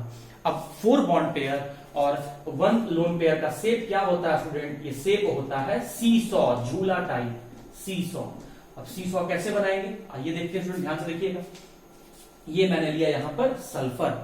अब झूला का पहले बनाएंगे हैंडल, तो ये मैंने यहां पकड़ने वाला हैंडल, ऐसे पकड़ने वाला हैंडल मैंने बना लिया। अब बनाएंगे एक बैठने वाला, तो देखिए ये मैंने बना दिया बैठने वाला, ठीक है। अब इस तरीके से मैं इस चारों बॉन्ड पर मैं फ्लोरीन को अरेंज कर दूंगा। ये रहा फ्लोरीन, चारों बॉन्ड पर मैं फ्लोरीन को अरेंज कर दिया। अब लोन पेयर कितना है, 1, तो लोन पेयर को इस तरीके से एडजस्ट करो कि वो बॉन्ड पेयर से ज्यादा डिस्टेंस पर रहे, ताकि रिपल्सन कम रहे, स्टेबिलिटी बढ़ जाए और मॉलिक्यूल स्टेबल हो जाए। तो कितना डिग्री पर रखना पड़ेगा, 180 डिग्री पर, बिल्कुल उल्टा। तो ये देखिए स्टूडेंट, बिल्कुल उल्टा मैंने यहाँ पर ऑर्बिटल बना के लोन पेयर को रख दिया। देखो ये झूला ऐसा नहीं दिख रहा है, यहाँ पर यहाँ पकड़ने वाला, इधर बैठने वाला, यहाँ तुम बैठ जाओ और अपने फ्रेंड को बैठा लो। अब जिस फ्रेंड को बैठाना है बैठा लो भैया, झूला झूलते रहो, लॉकडाउन का मजा लेते रहो। खैर चलिए, ये हो गया शेप आपका seesaw, bond pair 4, lone pair 1, shape seesaw, और ये हो गया इसका स्ट्रक्चर। चलो भाई अब आगे देखते हैं स्टूडेंट, हम लोग आगे का कहानी क्या है। ये हो गया, अब इस पर आते हैं। SF6 बॉन्ड पेयर कितना होगा, 6, तो दिख रहा है वही bond pair 6। Lone pair sulphur कौन से ग्रुप का था, 6 ग्रुप का था, उसके बैलेंस सेल में कितने इलेक्ट्रॉन होंगे, 6 होंगे, और 6 का 6 इलेक्ट्रॉन शेयर कर दिया कौन, सल्फर, उसके पास एक भी नहीं बचा। जब बचा ही नहीं तो पेयरिंग कहां से करोगे, तो 0। तो अब इसका शेप क्या होगा, अभी अभी मैंने आपको बताया था ऑक्टाहेड्रल, और ऑक्टाहेड्रल तो स्टूडेंट आपको बनाना आता होगा, मैंने अभी अभी आपको समझाया भी था। तो सेंट्रल एलिमेंट को पहले लिखो सल्फर, 4 साइड में दिखा दो, दिखा दिया, एक अबव द प्लेन और एक बिलो द प्लेन, और इस सभी पर आप यहाँ पे फ्लोरीन को अरेंज कर दें। तो ये हो गया स्टूडेंट आपका ऑक्टाहेड्रल। नाम क्या है? Sulphur hexa fluoride. ठीक है, तो डाउट? चलिए अब आते हैं स्टूडेंट PCl5, बहुत इंपॉर्टेंट मॉलिक्यूल है। PCl5 का नाम क्या स्टूडेंट? Phosphorus pentachloride. तो सेंट्रल एटम कौन है? फास्फोरस। पहले बॉन्ड पेयर कितना होगा? 5। फास्फोरस कौन से ग्रुप का है? 5th ग्रुप का है। तो बैलेंस सेल में, फास्फोरस के बैलेंस सेल में कितना इलेक्ट्रॉन होगा? 5 इलेक्ट्रॉन, और पांचों शेयर कर दिया क्लोरीन के साथ, तो फास्फोरस के पास एक भी नहीं बचा, तो लोन पेयर क्या हो जाएगा? 0। अब इस अकॉर्डिंग 5 बॉन्ड पेयर और 0 लोन पेयर का शेप मैंने क्या बताया था स्टूडेंट? अभी मैंने बताया था ट्राइगोनल बाइपिरामिडल, मतलब एक ट्रायंगल बनाओ और 2 पिरामिड बना दो, तो ट्राइगोनल बाइपिरामिडल। चलो देखते हैं कैसे बनेगा। देखिए ध्यान से, ये रहा आपका फास्फोरस। ठीक है, पहले ट्रायंगल बनाना है। तो देखिए ट्रायंगल में बनाने जा रहा हूं, 1 2 3, ट्रायंगल बन गया। जोड़ दो ना, इसको तुम जोड़ो, हाइपोथेटिकली तुम इसको जोड़ो, देखो ये ट्रायंगल बन गया। सही है। अब बनाना है पिरामिड, तो एक पिरामिड ऊपर से और दूसरा पिरामिड नीचे से। तो देखिए ध्यान से देखिएगा, ये पिरामिड में ऊपर से बनाया और ये पिरामिड में नीचे से बनाया, और देखो इस बॉन्ड का लेंथ में ज्यादा रखा हूं। How many axial bond? 2 axial bond. How many equatorial bond? 3 equatorial bond. सही है। और इन पांचों बॉन्ड पर किसको रख दोगे? टर्मिनल एटम क्लोरीन पर। एक क्वेश्चन एनसीईआरटी में है कि क्या PCl5 में पांचों बॉन्ड बराबर है? नहीं। क्यों? क्योंकि PCl5 में 3 इक्वेटोरियल बॉन्ड हैं और 2 एक्सियल बॉन्ड है। एक्सियल बॉन्ड का बॉन्ड लेंथ ज्यादा और इक्वेटोरियल बॉन्ड का बॉन्ड लेंथ कम। तो ये बन गया स्टूडेंट आपका PCl5 का स्ट्रक्चर। इसका नाम क्या है? Phosphorus pentachloride. स्ट्रक्चर का नाम क्या है? Trigonal bipyramidal. कोई डाउट? चलिए फिर आगे बढ़ते हैं। जब डाउट नहीं है तो लॉकडाउन का मजा लें, और बारिश हो रहा है, बारिश का मजा लें। बस दिन भर मम्मी के हाथ का बना हुआ खाना को ठूसे और सो जाए। और पापा पूछे क्या कर रहे हो बेटा? पापा अभी तो पढ़ रहे हैं, हम लोग सुबह से पढ़ ही रहे हैं और पढ़ते ही जा रहे हैं। क्या चलिए कोई बात नहीं, वो तो हम जानते हैं कितना आप लोग पढ़ रहे हैं। सेंट्रल एटम कौन है? नाइट्रोजन। बॉन्ड पेयर इसमें कितना होगा स्टूडेंट? जो दिख रहा है वही बॉन्ड पेयर है, 4। अब नाइट्रोजन किस ग्रुप का है? 5th ग्रुप का है। तो वैलेंस शेल में कितना इलेक्ट्रॉन होगा? 5 इलेक्ट्रॉन होगा। 5 में से 4 इलेक्ट्रॉन वो हाइड्रोजन के साथ शेयर कर चुका है और एक लूज कर दिया, तो अब नाइट्रोजन के पास एक भी नहीं बचा। अरे मेरे भाई, नाइट्रोजन के वैलेंस शेल में 5 इलेक्ट्रॉन है, ठीक है, तभी तो 5th ग्रुप का मेंबर है। 5 इलेक्ट्रॉन है, 5 में से 4 इलेक्ट्रॉन हाइड्रोजन के साथ शेयर कर लिया और एक वो लूज कर दिया, तो एक भी नहीं बचा। तो लोन पेयर क्या हो जाएगा? 0। और इसका शेप क्या होगा? इस अकॉर्डिंग शेप क्या होगा? टेट्राहेड्रल। अब देखो टेट्राहेड्रल कैसे बनता है, ध्यान से देखो, सब पूछा हुआ क्वेश्चन एग्जाम में। पहले मैंने किसको बनाया? सेंट्रल एलिमेंट को। फिर किसको बनाऊंगा? टर्मिनल एलिमेंट को। देखो टेट्राहेड्रल कैसे बनेगा? एक बॉन्ड ऊपर, ये लेफ्ट में, ये राइट में, और ये थोड़ा सा टिल्ट करके, टेढ़ा करके, लेफ्ट में या राइट में कहीं बना सकते हो। और इन सभी पे किसको जोड़ दो? टर्मिनल एटम हाइड्रोजन को जोड़ दीजिए आप। हो गया? हो गया। अब इन सभी को जब आप जोड़ोगे डॉटेड लाइन से ना स्टूडेंट, तो आपको जो स्ट्रक्चर बनेगा उसी को कहते हैं tetrahedral. Tetrahedral, tetrahedral. Bond angle 109 degree 28 minute. Bond angle experimental term है, ये आपको याद ही करना पड़ेगा, कैलकुलेट नहीं कर सकते। ये हो गया स्टूडेंट। और ये जो चार्ज किसके ऊपर है? चार्ज नाइट्रोजन के ऊपर है, तो ये यहाँ पर एक स्क्वायर ब्रैकेट ऐसा बना के और यहाँ चार्ज दिखाना है। एग्जामिनर क्या करता है या बुक में क्या किया हुआ है? सिर्फ ये बना के छोड़ दिया है। अरे मेरे भाई, इसके ऊपर एक पॉजिटिव चार्ज दिया, आयनिक फॉर्म में है, तो स्क्वायर ब्रैकेट बना के ये पॉजिटिव चार्ज आपको यहाँ दिखाना है। लेकिन ये चार्ज किसके ऊपर है? सेंट्रल एटम के ऊपर है। अमोनियम नाम है। स्ट्रक्चर कैसा है? टेट्राहेड्रल है। टर्मिनल एलिमेंट कौन है? हाइड्रोजन। सेंट्रल एलिमेंट कौन है? नाइट्रोजन। बॉन्ड पेयर कितना है? 4। लोन पेयर कितना है? 0। मैंने बता दिया। कोई डाउट? चलिए और एक और है स्टूडेंट, लास्ट है, इसके बाद आप प्रैक्टिस करें। जो नहीं आएगा वो मैं बताऊंगा, मैं बिल्कुल बताऊंगा, मैं बताने के लिए तो हूं, बिल्कुल बताऊंगा। क्या? आयोडीन हेप्टाफ्लोराइड। सेंट्रल एलिमेंट कौन है भाई? आयोडीन है। टर्मिनल एलिमेंट कौन है? फ्लोरीन है। बॉन्ड पेयर कितना है? 7 है। अब बताओ आयोडीन कौन से ग्रुप का है? तो फ्लोरीन, क्लोरीन, ब्रोमीन, आयोडीन, ये सब हैलोजन ग्रुप के हैं, 7 ग्रुप के मेंबर हैं। याद करें स्टूडेंट, जब हम लोग स्टार्टिंग में, जब हम लोग पहली बार मिले थे आपसे, तो हम लोग हेलो अल्केन चैप्टर और हेलो अरीन चैप्टर पढ़ रहे थे, याद है? बस कुछ दिन में हम लोग वापिस उसी हेलो अल्केन और हेलो अरीन चैप्टर पे वापिस आएंगे। फिलहाल अभी आप यहाँ ध्यान दें। हाँ जी, तो आयोडीन जो है वो 7 ग्रुप का मेंबर है, तो उसके वैलेंस शेल में 7 इलेक्ट्रॉन होगा और 7 इलेक्ट्रॉन वो फ्लोरीन को शेयर कर चुका है। तो एक भी नहीं बचा उसके पास, तो लोन पेयर कितना हो जाएगा 0। अब इसके अकॉर्डिंग शेप क्या होगा, इसके अकॉर्डिंग होगा shape pentagonal bipyramidal, pentagonal bipyramidal, bipyramidal. Pentagonal तो स्टूडेंट बनाने आता होगा, अच्छा पेंटागोनल बनाने नहीं आता है कोई बात नहीं, स्क्वायर तो बनाने आता होगा ना, स्क्वायर तो ऐसा बनाने आता होगा। पेंटागोनल का मतलब होता है 5 साइड हो, तो इसमें से ये साइड को हम हटाएं और ऊपर एक ट्रायंगल जैसा बना दिए, पहले स्क्वायर बना के ऊपर ट्रायंगल जैसा बना दिए, देखिए 1 2 3 4 5 साइड हो गया, ये पेंटागोनल है। अब एक पिरामिड ऊपर से दिखा देना, एक पिरामिड नीचे से दिखा देना, बाइपिरामिडल भी हो गया। चलिए सेंट्रल एलिमेंट कौन है, आयोडीन। कैसे पता किए, संख्या कम होना चाहिए, मतलब नंबर कम होना चाहिए, इलेक्ट्रोनेगेटिविटी भी कम होना चाहिए और उसका साइज बड़ा होना चाहिए। हाँ, तो पहले बनाइए पेंटागोनल। तो पेंटागोनल कैसे बनाए, नहीं बनाने आ रहा है, देखो मैं सिखाता हूं। पहले स्क्वायर बनाओ, स्क्वायर के लिए मैंने यहाँ पर, स्क्वायर के लिए मैं चारों यहाँ पर फ्लोरिंग ले लिया ताकि स्क्वायर जैसा दिखे। अब एक ट्रायंगल जैसा बना दो तो ऊपर भी एक फ्लोरिंग ले लिया, जरा इसको जोड़ के देखिए, एक ट्रायंगल बन गया, बाकी नीचे वाले को जोड़ के देखिए तो इसके स्क्वायर बन गया, ये पेंटागोनल हो गया। और सभी कोई आयोडीन के साथ बॉन्ड बनाया होगा, तो देखिए ये एक बॉन्ड, दूसरा बॉन्ड, ये तीसरा बॉन्ड, ये चौथा बॉन्ड और ये 5वां बॉन्ड बन गया। हाँ जी, अभी तक फ्लोरीन जो है वो 5 ही फ्लोरीन जो है वो आयोडीन के साथ जुड़ा है, सही है, बन गया। अब 2 फ्लोरीन को हमको और जोड़ना है, लेकिन पेंटागोनल के बाद क्या बनाना है, बाइपिरामिडल। तो एक पिरामिड ऊपर से और एक पिरामिड नीचे से, अब मैं यहाँ पर फ्लोरीन को जोड़ दिया। तो जब इसको डॉटेड लाइन से जोड़ेंगे ना स्टूडेंट, डॉटेड लाइन से जोड़ेंगे तो आपको पेंटागोनल दिखेगा, एक पिरामिड ऊपर से और एक पिरामिड नीचे से। तो इस तरीके से हो गया पेंटागोनल बाइपिरामिडल। मॉलिक्यूल का नाम iodine heptachloride, bond pair 7, lone pair 0, shape pentagonal bipyramidal, और ये है स्ट्रक्चर, सेंट्रल एलिमेंट आयोडीन और टर्मिनल एलिमेंट आपका फ्लोरीन। तो इस तरीके से स्टूडेंट हम लोगों ने केस 4 भी स्टडी कर लिया, और स्ट्रक्चर वाला केस जो कि बहुत इंपॉर्टेंट था पी ब्लॉक में, वो मैं डिस्कस कर दिया।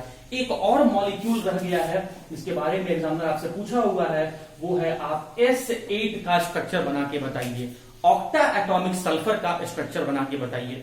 तो इस क्वेश्चन को मैं आपसे अभी डिस्कस कर देता हूं।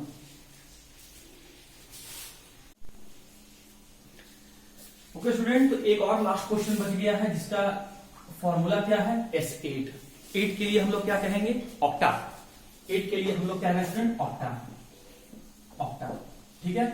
और ये आपका सल्फर है, तो इसको हम लोग कह रहे हैं octa atomic sulphur, octa atomic sulphur. Atomicity sulphur का कितना दिख रहा है, 8 दिख रहा है। अब स्टूडेंट थोड़ा ध्यान से देखिए इसका स्ट्रक्चर कैसा बनेगा। इसके लिए कोई रूल नहीं है, आपको डायरेक्ट इसको याद ही करना पड़ेगा इसके स्ट्रक्चर को, और 2-3 बार एग्जाम में पूछा हुआ, 2-3 साल पूछा हुआ है। देखिए कैसे हम बना रहे हैं, देखिए ध्यान से देखिएगा स्टूडेंट, एक सल्फर को ऊपर बनाइए, एक सल्फर को आप नीचे बना देंगे, ठीक है। अब इसको रेफरेंस में लें, अब इसका हाथ बनाए, एक लेफ्ट हाथ और एक राइट हाथ, राइट हैंड। इसका ही बनाइए, एक लेफ्ट हैंड और एक राइट हैंड, ठीक है। अब आ जाइए, ध्यान से देखिएगा, इन सभी के ऊपर एक लेफ्ट में बना दीजिए और एक राइट में बना दीजिए, ठीक है। आप वीडियो को रिवाइंड करके देखिए मैं क्या बोला, आपको समझ में आ जाएगा। अब देखो ये जो ऊपर वाला जो 5 सल्फर है, इसको आपस में जोड़ दो, देखो इसको जोड़ा, इसको जोड़ा, इसको जोड़ा, इसको जोड़ा, ठीक है। अब इस सल्फर से होते हुए तुमको, ये राइट वाले सल्फर से होते हुए तुमको लेफ्ट वाले सल्फर में जाना है। वो कैसे जा रहा हूं मैं, देखो इससे ये जोड़ा, फिर मैं ऊपर गया, ठीक है स्टूडेंट, फिर मैं नीचे आया और तब मैं यहां से यहां तक पहुंच गया, ठीक है स्टूडेंट, ठीक है। इसको मैं थोड़ा सा ऐसे बना दे रहा हूं, ध्यान से देखिए, ये रहा, बन गया। तो आपको देखिए ये जो स्ट्रक्चर बना, इसमें 8 सल्फर है, इसीलिए S8। अब ये देखिए क्लोज स्ट्रक्चर दिख रहा है, अगर यहां से आप शुरू करते हैं तो देखिए घूम फिर के आप वहीं पहुंच जाइएगा। तो क्लोज स्ट्रक्चर है, और क्लोज स्ट्रक्चर को हम लोग कहते हैं रिंग, क्लोज स्ट्रक्चर को हम लोग कहते हैं रिंग। और ये स्ट्रक्चर कैसा दिख रहा है, टेढ़ा मेढ़ा रिंग दिख रहा है, इसीलिए इसको हम लोग कहते हैं पकड़। पकड़ का मतलब होता है स्टूडेंट डिस्टॉर्टेड, टेढ़ा मेढ़ा, पकड़ रिंग स्ट्रक्चर। तो यहां पर S8 का स्ट्रक्चर होता है पकड़ रिंग स्ट्रक्चर। पकड़ क्यों बोले, क्योंकि डिस्टॉर्टेड है, टेढ़ा मेढ़ा है। रिंग क्यों बोले, क्योंकि क्लोज स्ट्रक्चर है।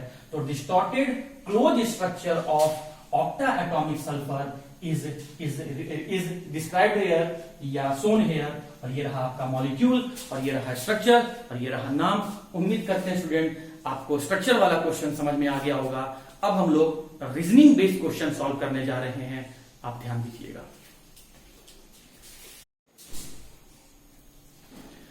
ओके स्टूडेंट्स, तो दो जो रीजनिंग बेस्ड क्वेश्चन है उसको देख लीजिए। इसका नाम क्या है, फॉस्फोरस एसिड, मैंने बताया था इसका नाम क्या है, हाइपोफॉस्फोरस एसिड।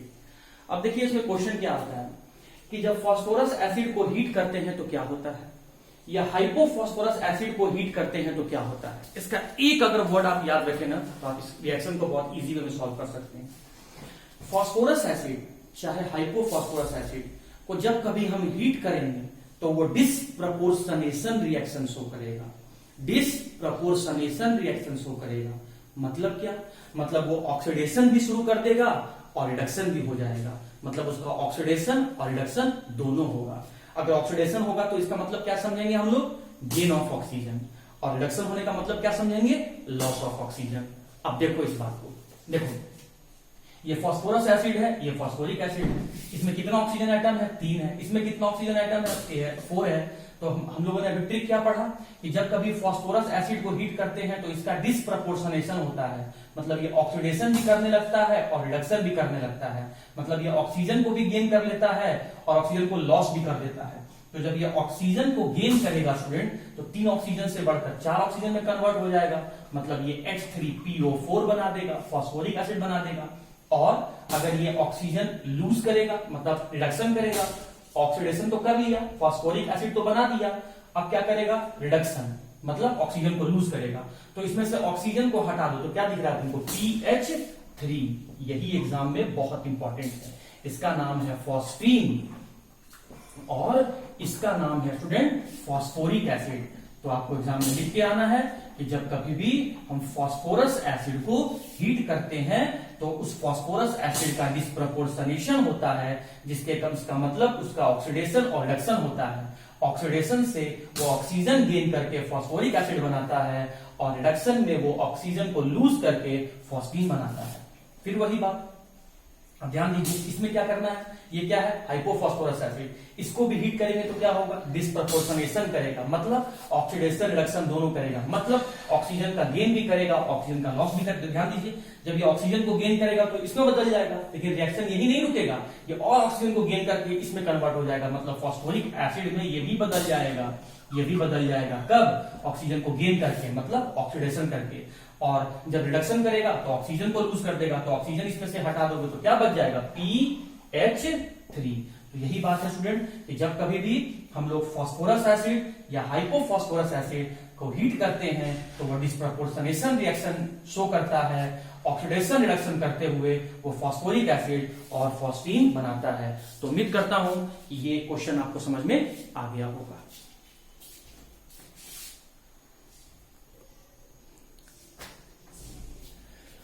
ओके स्टूडेंट, तो थर्ड क्वेश्चन देखिए यहाँ पर क्या कहता है। देखिए आप इन तीनों के नाम से तो परिचित होंगे स्टूडेंट, फैमिलियर होंगे। इसका नाम क्या है, हाइपोफॉस्फोरस एसिड, इसका नाम क्या है, फॉस्फोरस एसिड, और इसका नाम है क्या है, फॉस्फोरिक एसिड। अब इसके नेचर को देखिए, नेचर से रिलेटेड क्वेश्चन पूछा है। कहता है कि हाइपोफॉस्फोरस एसिड और फॉस्फोरस एसिड रिड्यूसिंग एजेंट की तरह बिहेव करता है, लेकिन फॉस्फोरिक एसिड जो है वो रिड्यूसिंग एजेंट की तरह बिहेव नहीं करता है। बताओ क्यों।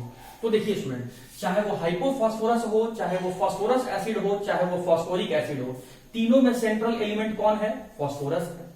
फॉस्फोरस कौन से ग्रुप का मेंबर है, फिफ्थ ग्रुप का मेंबर है। इसके वैलेंस शेल में कितना इलेक्ट्रॉन होगा, 5 इलेक्ट्रॉन होगा, मतलब ये मैक्सिमम कितना इलेक्ट्रॉन लूज कर सकता है, वो मैक्सिमम 5 इलेक्ट्रॉन लूज कर सकता है, और मैक्सिमम +5 वैल्यू ऑक्सीडेशन स्टेट का शो कर सकता है। अब बात आया कि पहले समझो कि रिडक्शन क्या होता है। रिडक्शन का मतलब होता है गेन ऑफ इलेक्ट्रॉन, मतलब समझो स्टूडेंट ध्यान से, रिडक्शन का 3 मतलब है, या तो loss of oxygen, loss of oxygen, gain of hydrogen and electron, gain of hydrogen and electron, इसी को कहते हैं रिडक्शन। ठीक है, हमको लॉस ऑफ ऑक्सीजन से कोई मतलब नहीं है, यहां हटा दिए। हमको हाइड्रोजन से भी यहां कोई मतलब नहीं है, हमको एक वर्ड से मतलब है, गेन ऑफ इलेक्ट्रॉन। रिडक्शन का मतलब हम इस क्वेश्चन में क्या समझेंगे, गेन ऑफ इलेक्ट्रॉन। अब समझो रिड्यूसिंग एजेंट का मतलब क्या होता है। रिडक्शन समझ गए तो अब समझो रिड्यूसिंग एजेंट का मतलब क्या होता है, जो दूसरे का रिडक्शन करवा सके, जो दूसरे को रिड्यूस करवा सके, जो दूसरे को इलेक्ट्रॉन दे सके। अब समझो बात को, हाइपोफॉस्फोरस एसिड में फॉस्फोरस एक ही इलेक्ट्रॉन लूज किया है। फॉस्फोरस के पास स्टूडेंट 5 इलेक्ट्रॉन होता है, लेकिन हाइपोफॉस्फोरस में वो एक ही इलेक्ट्रॉन लूज किया हुआ है, मतलब वो 4 इलेक्ट्रॉन अभी भी इस केस में उसके पास है, इसीलिए वो 4 इलेक्ट्रॉन दूसरे को और दे सकता है, दूसरे को रिड्यूस कर सकता है, इसीलिए रिड्यूसिंग एजेंट की तरह बिहेव करता है। फास्फोरस एसिड में फास्फोरस 3 इलेक्ट्रॉन लूज किया है, टोटल 5 इलेक्ट्रॉन में से 3 इलेक्ट्रॉन ही लूज किया है, अभी भी इसके पास 2 इलेक्ट्रॉन है, इसीलिए 2 इलेक्ट्रॉन दूसरे को दे सकता है, दूसरे को रिड्यूस कर सकता है, इसीलिए रिड्यूसिंग एजेंट की तरह बिहेव कर रहा है। तो सिंस हाइपोफॉस्फोरस में और फास्फोरस में फास्फोरस का ऑक्सीडेशन स्टेट +1 और +3 है, जिसके कारण से इसके पास अभी भी इलेक्ट्रॉन दूसरे को देने के लिए है, दूसरे को गेन करवाने के लिए है, दूसरे को रिड्यूस करवाने के लिए है, इसीलिए रिड्यूसिंग एजेंट की तरह बिहेव करता है। लेकिन फास्फोरिक एसिड में फास्फोरस के पास जो 5 इलेक्ट्रॉन वैलेंस शेल में था वो पूरा का पूरा लूज कर दिया है और तब ये मॉलिक्यूल बनाया है, ये ऑक्सी एसिड बनाया है। सिंस फास्फोरस के पास अब एक भी इलेक्ट्रॉन वैलेंस शेल में एक भी इलेक्ट्रॉन नहीं बचा लूज करने के लिए, इसीलिए वो दूसरे किसी और मॉलिक्यूल को अब एक भी इलेक्ट्रॉन नहीं दे सकता है, इसीलिए दूसरे को रिड्यूस नहीं कर सकता है, इसीलिए रिड्यूसिंग एजेंट नहीं है। तो यहां पर phosphorus maximum oxidation state show कर रहा है, इसीलिए ये रिड्यूसिंग एजेंट नहीं है। तो अब क्या करेगा, अब इलेक्ट्रॉन दे नहीं सकता है तो इलेक्ट्रॉन लेना शुरू कर देगा, तो इसका मतलब ये ऑक्सीडाइजिंग एजेंट की तरह बिहेव करेगा, मतलब दूसरे से लॉस करवाना शुरू कर देगा, दूसरे को ऑक्सीडाइज करना शुरू कर देगा। तो सीधा सा एक वर्ड में आंसर समझो स्टूडेंट कि यहां पर फास्फोरिक एसिड में phosphorus highest oxidation state show कर रहा है, इसीलिए रिड्यूसिंग एजेंट की तरह बिहेव नहीं कर रहा है। लेकिन हाइपोफॉस्फोरस और फास्फोरस एसिड में फास्फोरस हाईएस्ट ऑक्सीडेशन स्टेट नहीं शो कर रहा है, इसीलिए वो रिड्यूसिंग एजेंट की तरह बिहेव कर सकता है। तो उम्मीद करता हूं तीसरा रीजनिंग बेस्ड क्वेश्चन भी आपको समझ में आ गया होगा। अब हम लोग को एक और पी ब्लॉक में बहुत इंपॉर्टेंट मॉलिक्यूल पढ़ना है स्टूडेंट, जिसका नाम है फॉस्फीन, और इसके बाद नाइट्रोजन फैमिली आपका कंप्लीट हो जाएगा। तो आइए फॉस्फीन को हम लोग स्टडी कर लेते हैं, इस चैप्टर को आज खत्म ही करते हैं।